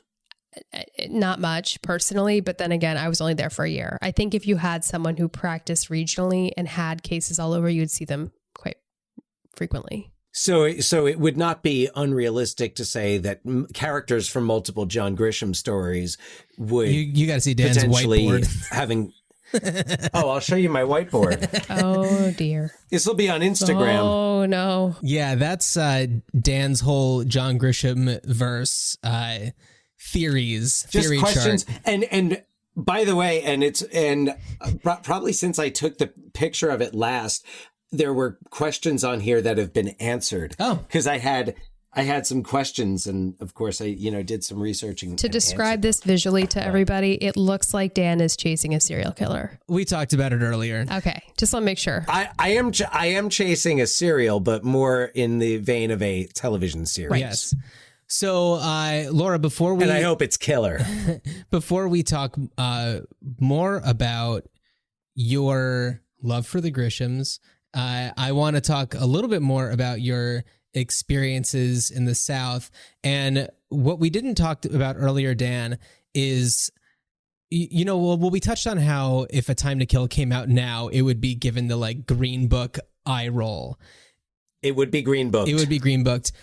Especially since there are movies that have a similar tone and vibe that feel much more appropriate, like Just Mercy. Just I was thinking that as well. And I'm surprised we didn't talk about it until this point. Laura, have you seen Just Mercy? I have not, but I believe I've read one of the books he's written, and someone I know went and worked with him. You haven't seen it? It's excellent. It's Michael B. Jordan, first of all. So, hello. Come on. But it is about, Jamie Foxx plays a death row inmate who Michael B. Jordan's character is trying to get off of death row. And it made me think a lot about a particular experience that you had in Alabama, if you're willing to talk about that. Yeah. So again, I'm not getting into details, but I was part of a pro bono team that was doing the appeals for somebody who had been convicted of a capital crime and sentenced to death. And so we went out to Alabama and were there for a couple of days for an evidentiary hearing. And it was really interesting because I went to law school to be a public defender for mentally ill juveniles. Yeah, that's pretty niche. But I definitely had this social justice bent when I went to law school. And of course, then I ended up becoming a corporate attorney. Yeah, for a tech company. And before that, like a big firm lawyer. But, that was always really important to me. Got to pay the bills. Well, and yeah. Also going to law school after the great financial breakdown of 2008. Yes. But I think, so in law school, I did the Supreme Court clinic and I was doing work for the Innocence Project, and I went to juvenile hall and ran one of those clinics. And then you represent somebody on death row, and that's kind of the accumulation, right, of your legal education and your social justice bent on the world, and then, doing the service that you need to do to your community as a lawyer. But it was a really emotionally difficult process, and you become close to this person, and it's not about whether they've committed the crime that they're accused of or not. It's about, were they given a fair trial, and did people follow the right process? And did they have a fair shake? And our client is Black, was Black. I guess he's not my client anymore. But, the question is, did he get a fair trial being a Black man in the South? And some of the things that are brought up in A Time to Kill are really, a lot of it's not totally accurate, but some of the stuff that was accurate is the all-white juries. I mean, that's very common. Additionally, Alabama is one of the states that still had, as of a couple years ago, you didn't have to have a unanimous jury for the death sentence. And so there are still a couple, I should say there were a couple states that still had non-unanimous juries for serious crimes, Oregon being one of them. But the Supreme Court a couple years ago, or a year ago, had said that you can't have non-unanimous juries for severe crimes, at least. So I think now the states that still had that have changed those laws. But you think about things like, someone can live in a predominantly Black community and still have an all-white jury. And the way that this ends up happening, right, is you get a jury pool, and then there are preemptory challenges, and then there are challenges for cause. And the preemptory challenges can be used on anybody for no reason. And so if you want to have a jury that's in favor of the death penalty for a Black defendant, a common method that prosecutors use is to get rid of all the Black members of the jury.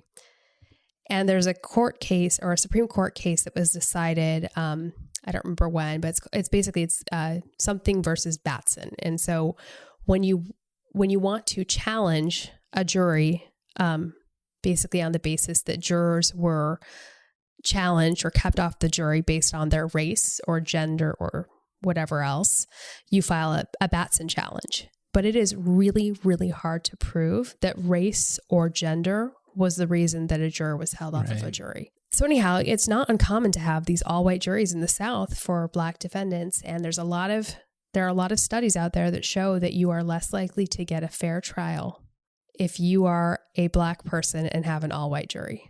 Yeah.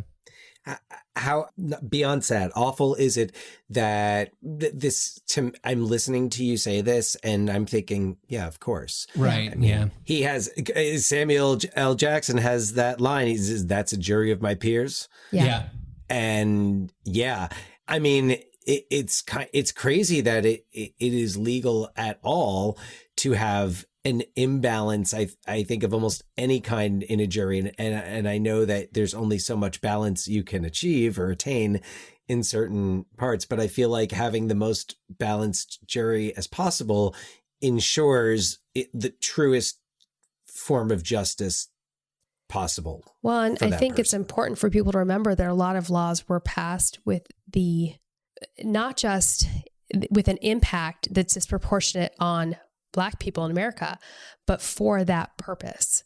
So states that had, that didn't require unanimous juries, most of them, if you look back at the legislative history, they did that on purpose.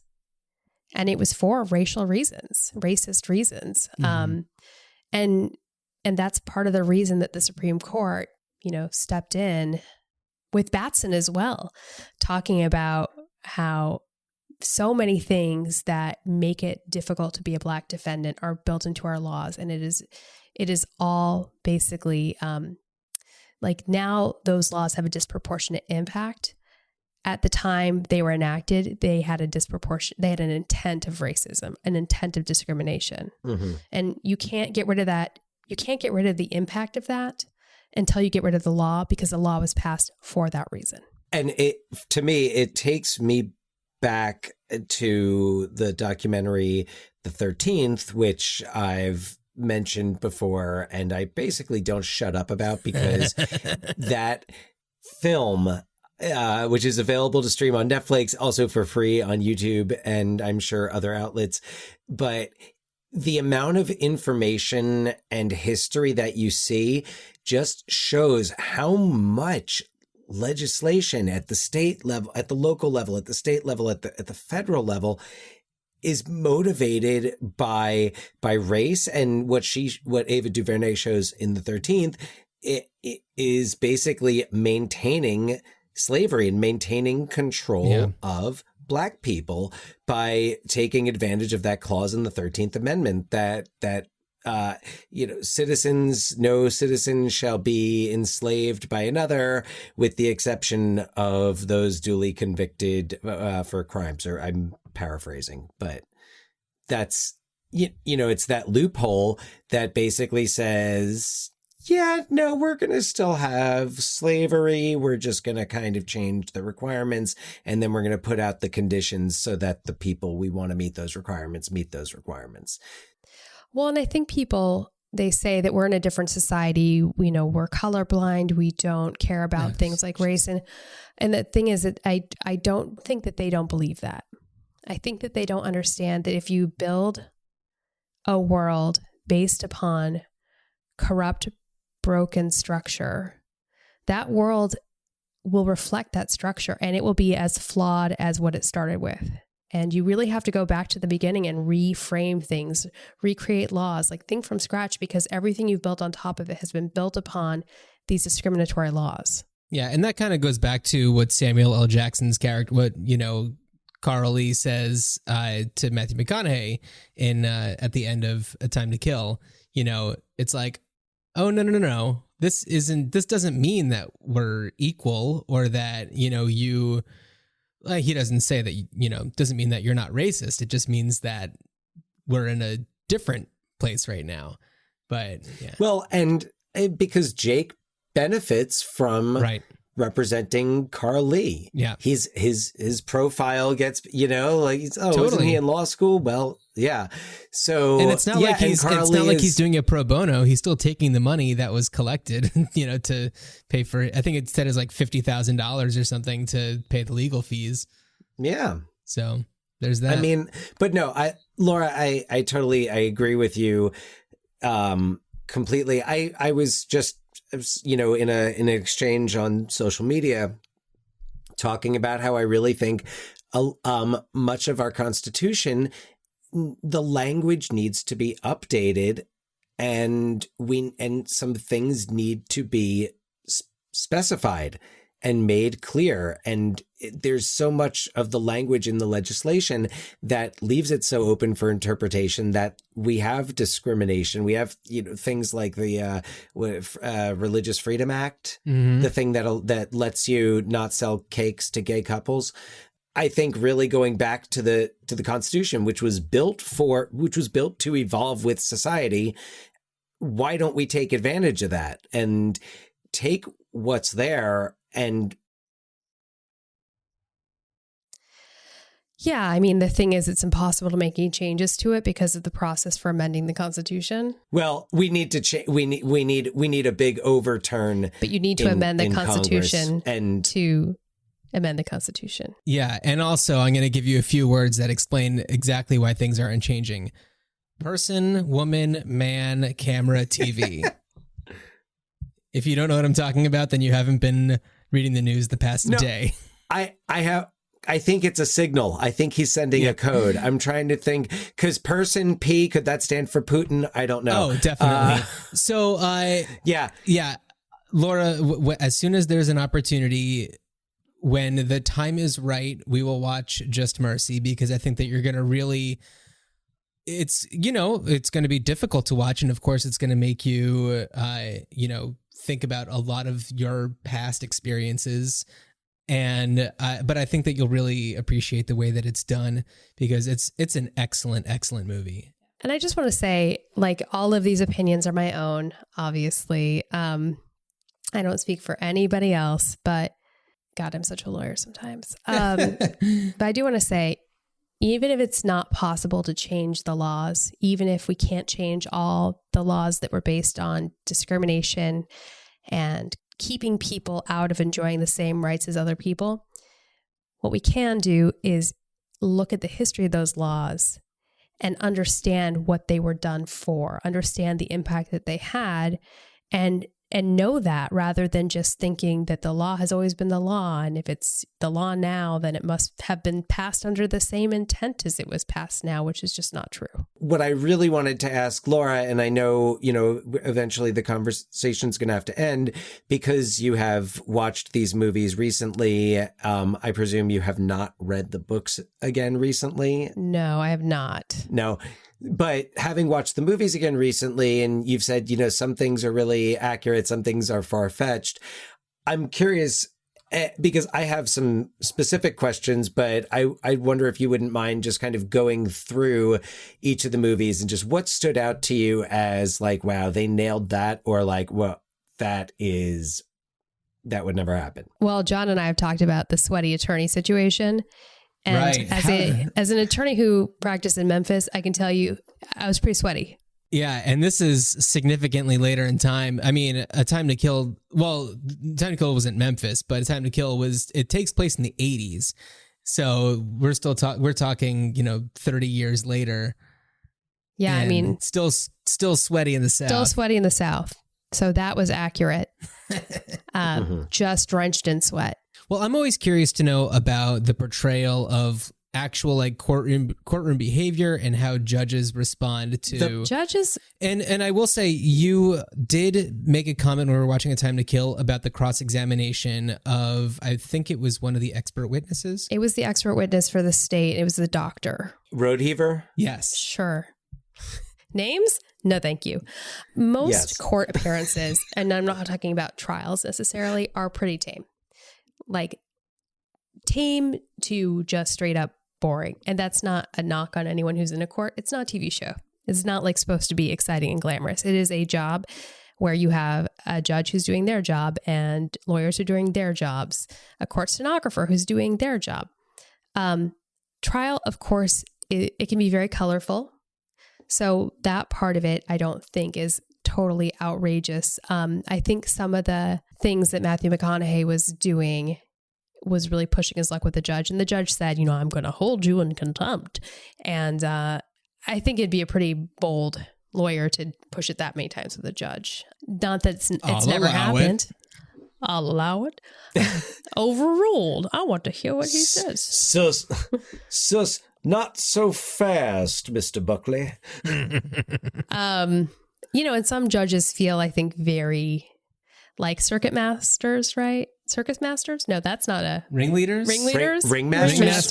Circus? Ringmasters. We got there. Okay. Ringmasters, ladies and gentlemen, boys and girls, children of all ages. Yeah, but I think other judges are just like, look, this is a trial. We're just trying to get through this. These are people live. Like, let's not mess around.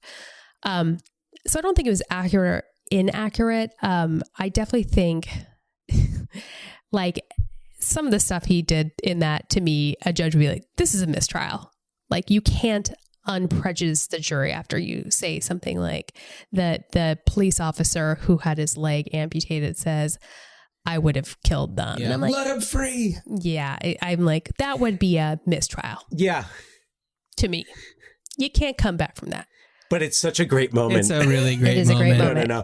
It's a great Hollywood moment. It's a bad trial moment. Well, also, in A Time to Kill, the entire thing seems to take place in, 5 days.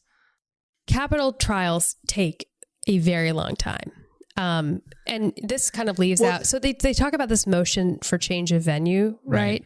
So that is a very common motion that would be filed in a capital crime, because you have a lot of coverage of the capital crime and you want to avoid a jury that's been too kind of persuaded by the coverage. But the pretrial motions, sometimes there's 10, 20, 30, 40 pretrial motions. And so you're talking about days, weeks to get through that. So, it's a movie. You can't show like day 29, day 60. Yeah, you can. You can. You can actually put up a number that says day 29.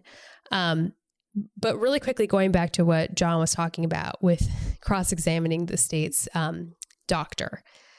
So this made me laugh because honestly, it is really hard to find a doctor to testify for the defense, especially a good doctor who will testify for the amount of money that you have. Right. Well, I mean, the doctor that they have testify for the defense is the drunk buddy of the mentor. But that's not uncommon. It's actually really difficult as a defendant to find a doctor or other kind of forensic expert to testify on your behalf because most, for example, most coroners are employed by the state, right? So they are the people who have the most experience with dead bodies and forensic evidence, right? So they're not going to testify for the defense because it's a conflict. Right. Yeah, there's not a lot of freelance coroners out there. Exactly. And then also... Dexter. Dexter. Dexter. Dexter. Why not? Why not? Dexter. Dexter. Dexter. I don't think that Jiminy Glick ever interviewed Dexter, the serial killer. He's a real person, right?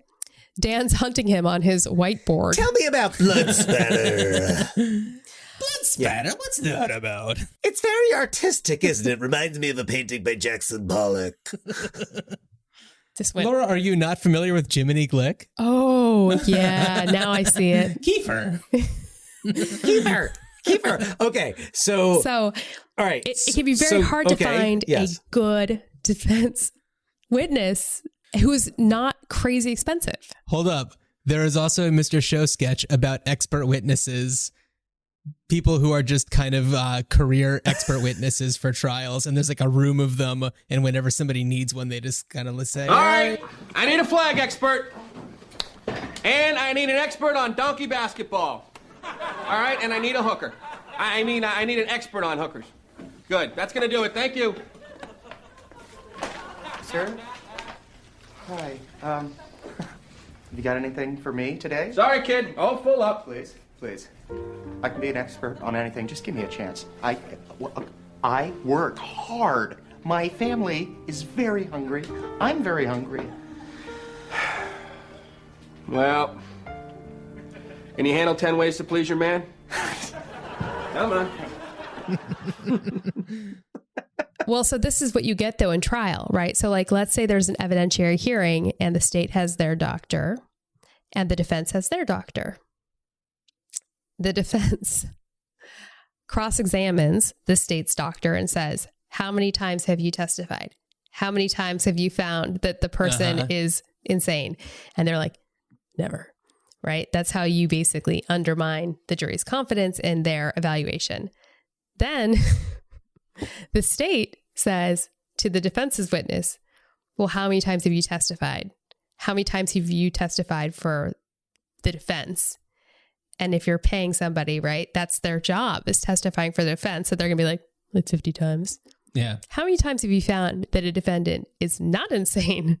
So it's very funny because you basically have these battling doctors, one of whom is spending most of their career on the prosecutorial side, on the state side, and the other that's spending at least the second half of their career on the defense side. Huh. So, Laura, I'd love to know, because I know you are a fan of a lot of these Grisham adaptation movies. Sure am. I mean, this is a Grishams. This is a two-part question. Grisham head. Which is your favorite, just as a movie in general, and which is your favorite, or which do you feel is the most, I guess, true to life? Granted, they are all very extreme and, you know, caricatures of legal situations, but which do you feel that you've seen is closer to, and you haven't seen The Firm, is that right? I have not seen The Firm. Okay. The one, but that's a more different. Yeah. That's like a psychological, it's kind of sexy, erotic thriller. It's less of a courtroom. More of a mafia thing. Yeah. Then I have no idea what The Firm's about. There's some sexy time in there, but so I'd love to hear your thoughts. Yeah. So my favorite, and I think John knows this because I got really mad at him when he did not share my enthusiasm for the Pelican Brief. Yeah. I just love the Pelican Brief. I thought I'm surprised that you didn't say Runaway Jury, because I feel like you've told me. I love Runaway Jury. Don't get me wrong. Okay. It's a great movie, but it's always Pelican Brief for me. Okay. I'll always go back to it. You know, Laura, you and your sister-in-law, my wife, share not just a passion for Grisham movies, but I think a passion for the same ones. Though I think the Firm is probably her favorite, but she will watch The Firm, The Pelican Brief, or Runaway Jury any anytime. I really she actually enjoyed Runaway does Jerry. not like. Yeah. Yeah, me too. Me too. She doesn't like the Schumachers. She likes the client. She doesn't like A Time to Kill. A Time to Kill is it's a bit much. The client is really exciting to watch over and over again. I have mixed feelings about the client. Just kind of Okay, so why? Let's talk. Let's talk about that. Well, I mean, will the witness America's elaborate? Sweetheart. I'll allow it. America's Sweetheart, Julia Roberts. This is my summation. But America's Sweetheart was John Cusack from Runaway Jerry in the movie America's Sweetheart. America's Sweethearts? But so was Julia's Catherine Zeta-Jones? Zeta-Jones. Yeah. Catherine Zeta-Jones was the other half of the American Sweethearts with John Cusack. Okay, I'm sorry. Julia Roberts was the third wheel. Yeah. Right. Anyhow, America's Real Sweetheart, not from America's Sweetheart, not John Cusack, Julia Roberts. Oliver Platt. Oh, sorry, Julia Roberts. She's like amazing to me in that movie. I don't know. Who knows why anybody feels a certain way about a movie, but watched Pelican Brief when I was in high school, bought it on VHS, and then have watched it pretty often since then. So I'd say the one that to me feels the most, in some ways plausible is Rainmaker. Oh, okay. Yeah.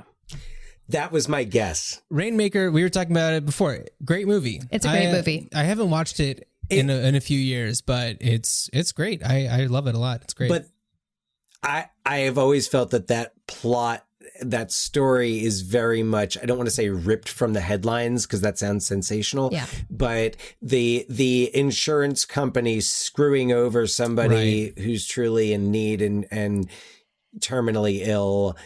I mean, think about the movie Dark Waters. That aspect. It is the dark waters for the insurance company. Yeah. Mm-hmm. I think that Rainmaker is an awesome movie. But that's what I would have guessed as the most. I think the Schumacher ones are the truest to the spirit of like a beach read. Yeah, or a plantation read, as it were, with you, Dan. Well, there was a beach there, but... So Dan read some Grishams on one of our vacations to Georgia as children. A plantation? Where we stayed at Judge Noose's house. Oh, Judge Noose's house. Yes. We stayed at Judge Noose's plantation. Yeah. Not true. It was Judge Noose was the judge from A Time to Kill. His house was a plantation. We did not stay at a plantation. Wasn't Sea Island, wasn't that property formerly a plantation? But we were on a resort on a, We were in the domestic quarters. Anyway. Not in the main house. Anyway, so Laura has been watching a few of the other Schumacher movies with, we're closing up our July. Wait, before we go to July, can I just do one thing really quickly? Hit me. For all those. Yeah. I'm not going to hit you. Give me Reggie Love. I wanted to hire her. You can get Harry Rex. Oh, God. He makes a lot of dough. Sweetheart. All right, go on. So John Grisham books, what I love about them is how they're legitimately funny. Like, they're very funny books, a lot of them, because they have characters and they have like mix-ups and, they're drenched in Southern sweat. I knew you were going to say that. I just knew it. Well, you set it up. I did. That I was did the do that. Drenched. I did. And I knew I was setting you up, and yet I still got mad about it. Let's table that for our divorce talk. Sustained. Overruled. But one of John Grisham's best books is his nonfiction book, The Innocent Man. And I would just recommend, if you want a John Grisham style book, meaning his cadence, his imagination, but a true story that is horrifying, The Innocent Man is an incredible book. And I would read it with Ordinary Injustice, which is another fabulous nonfiction book, more academic, but also very compelling. And I think some of what you read would shock you about our justice system. It shocked me. Very depressing. I don't know if I need to know more at this present time about the justice system. If it is, give me a few years. If it is more than what I have already learned from sources such as the 13th, then I don't know that I would be shocked as much as just enraged. Yeah. Further enraged. Additionally enraged. So we're closing up July. Yeah. Laura has watched a few of the Joel Schumacher movies with me. We talked a little bit about Cousins earlier, and I mentioned that you could not take your eyes off that screen. I could see that it was a mess in some ways, but I still had to have it. Yeah, that movie is definitely candy. Yeah. Yeah. Were there some Ted other Danson. ones? Did you watch Flatliners with me or Lost Boys or anything? In on Lost Flatliners. Boys? I watched Lost Boys with you before because I'd never seen it. Oh, And did we watch that one? we watched that one together. And What a movie, huh? oh my gosh, what a movie. But Yeah. the shirtless saxophone dude. One thing, okay, so Tim Capello. One thing that the MVP something of that I July. did not mention about Tim Capello, and Laura is going to crack up when I bring this up. Sure am. Oh, you know what I'm going to talk about. Definitely. So at one point when we were still living in Los Angeles, I was living in the guest house of this wonderful little family. And the kid, he was 4 or 5 at the time, probably 5. Precocious kid, Levi, great kid. He would come into my place and we would, just kind of like hang out for a few minutes before he like got bored and would go off and do his own thing. If my, door was open or whatever. And Laura and I were hanging out. This is when Laura and I were like first starting to see each other. And Levi like popped in and we, for some reason, started talking about saxophones. And he did not know what a saxophone was. And so I was just like, oh, hold on. Pulled up the clip from the Lost Boys. When John tells this story, I cannot believe I married him. Like, what? You Really? we were not engaged at that time. You had an out. You could have gotten out. I had a strong out. Levi just like put his hands over his eyes and like left. He could not handle. We were still friends. It's okay. I love that is your gut reaction to a 4 or 5-year-old never having seen a saxophone before, not just like looking up a saxophone or like Clarence Clemens. Right, yeah. I don't know. I'm like, who would I'm like, Clemens who's is a not my guy. Tim saxophonist that Capello's someone my guy. But you are just like, look at this gif of this muscular, Oh no, it wasn't a gif. It was a full video. Went to the video, yeah. I can't believe we're married. So I guess one of the questions that we talked about from the beginning of July was kind of what would you say is the film that best represents Joel Schumacher as a director? Right. I mean, and maybe not necessarily like quote unquote his best, like most highest quality film, but what is the film that if someone was like, I want to watch a movie that shows me who Joel Schumacher was as a director, what would it be for you? Well, for me, it's really challenging because yes, there are those themes that come in all of the Joel Schumacher movies, but he does have a range in tone and theme.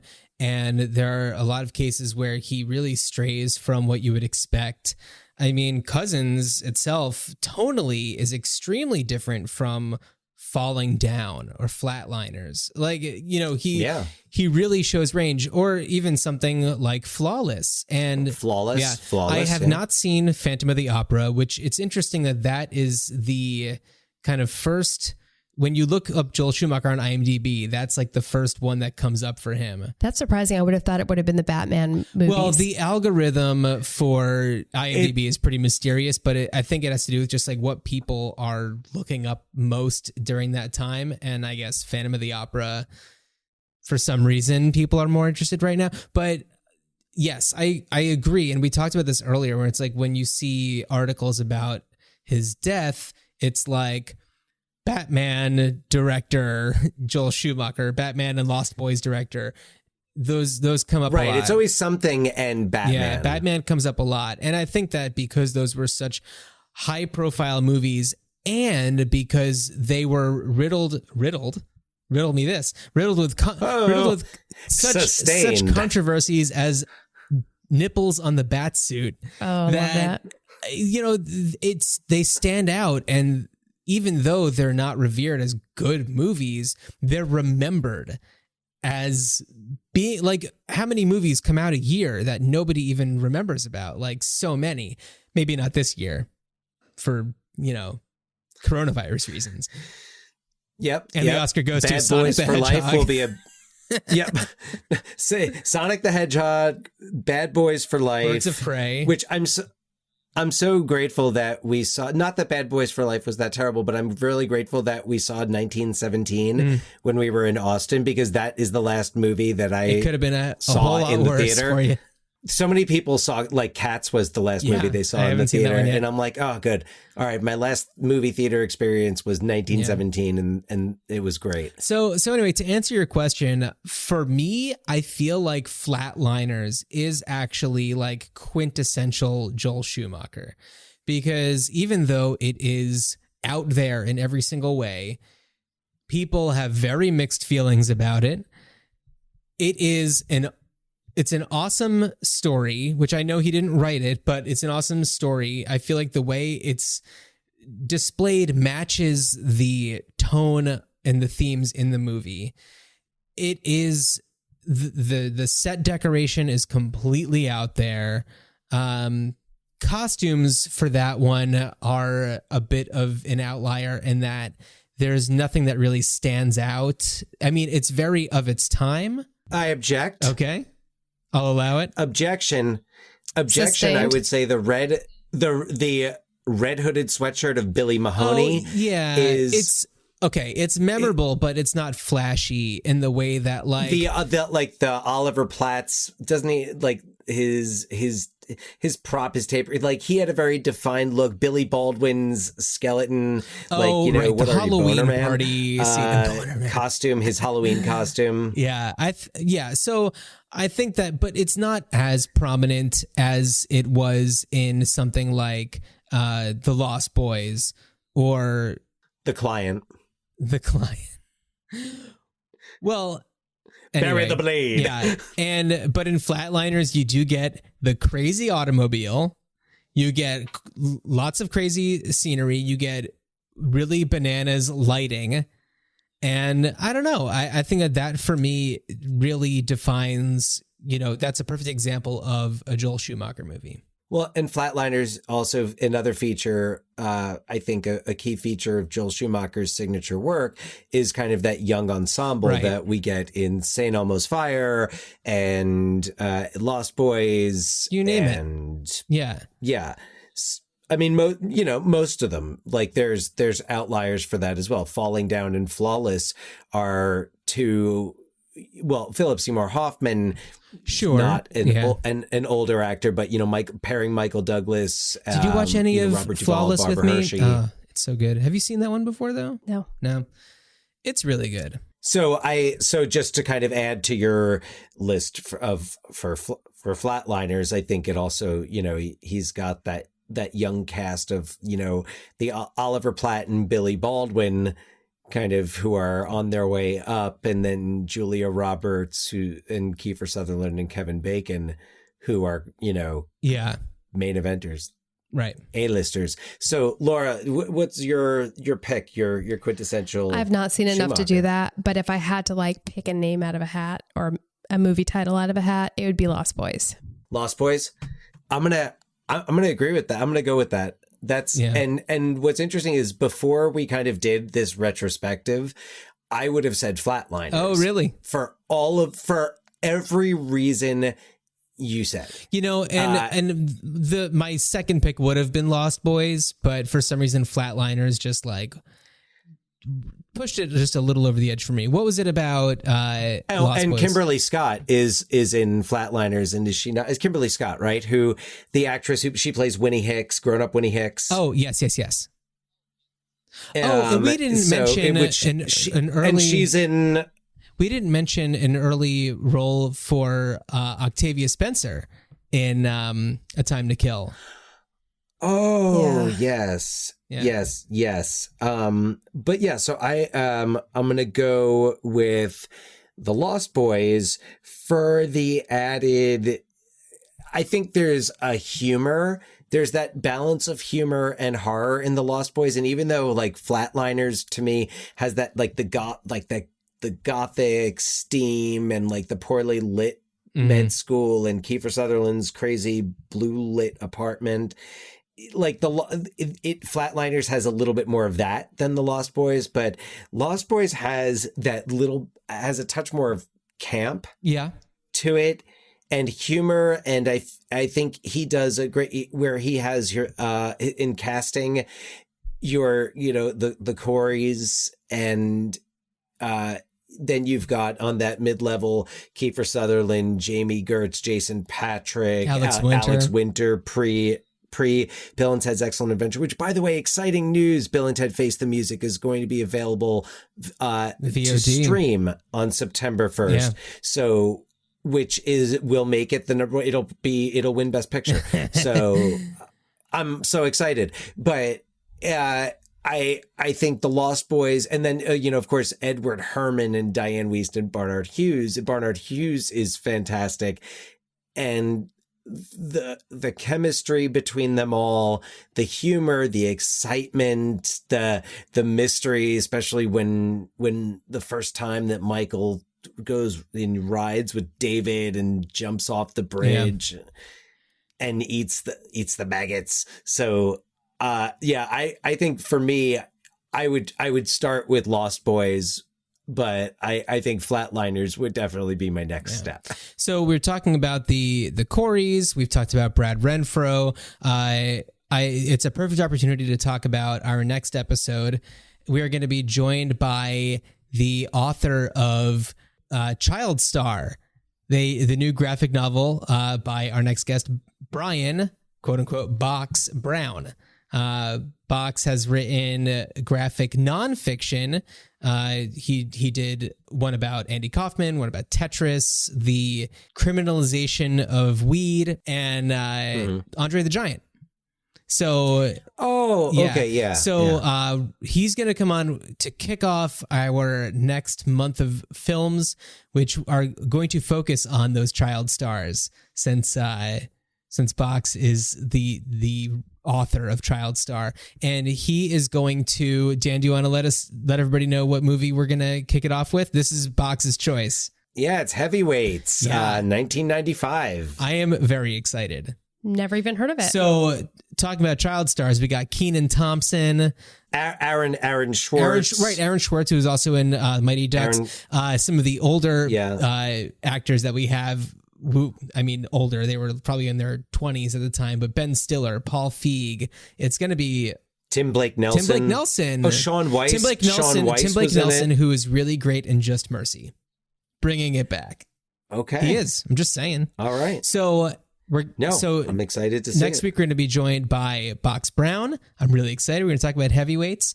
And Laura, thank you so much for talking some real talk with us. Yes. I know it's a little change from what we normally do with you. Right. No, it is for sure. And also, there's nothing like speaking off the cuff on a podcast that makes me feel like less of an expert in anything I just said. So again, encourage anyone who listens and wants an actual, like, pretty nuanced view to do a little bit more research and read some good books out there.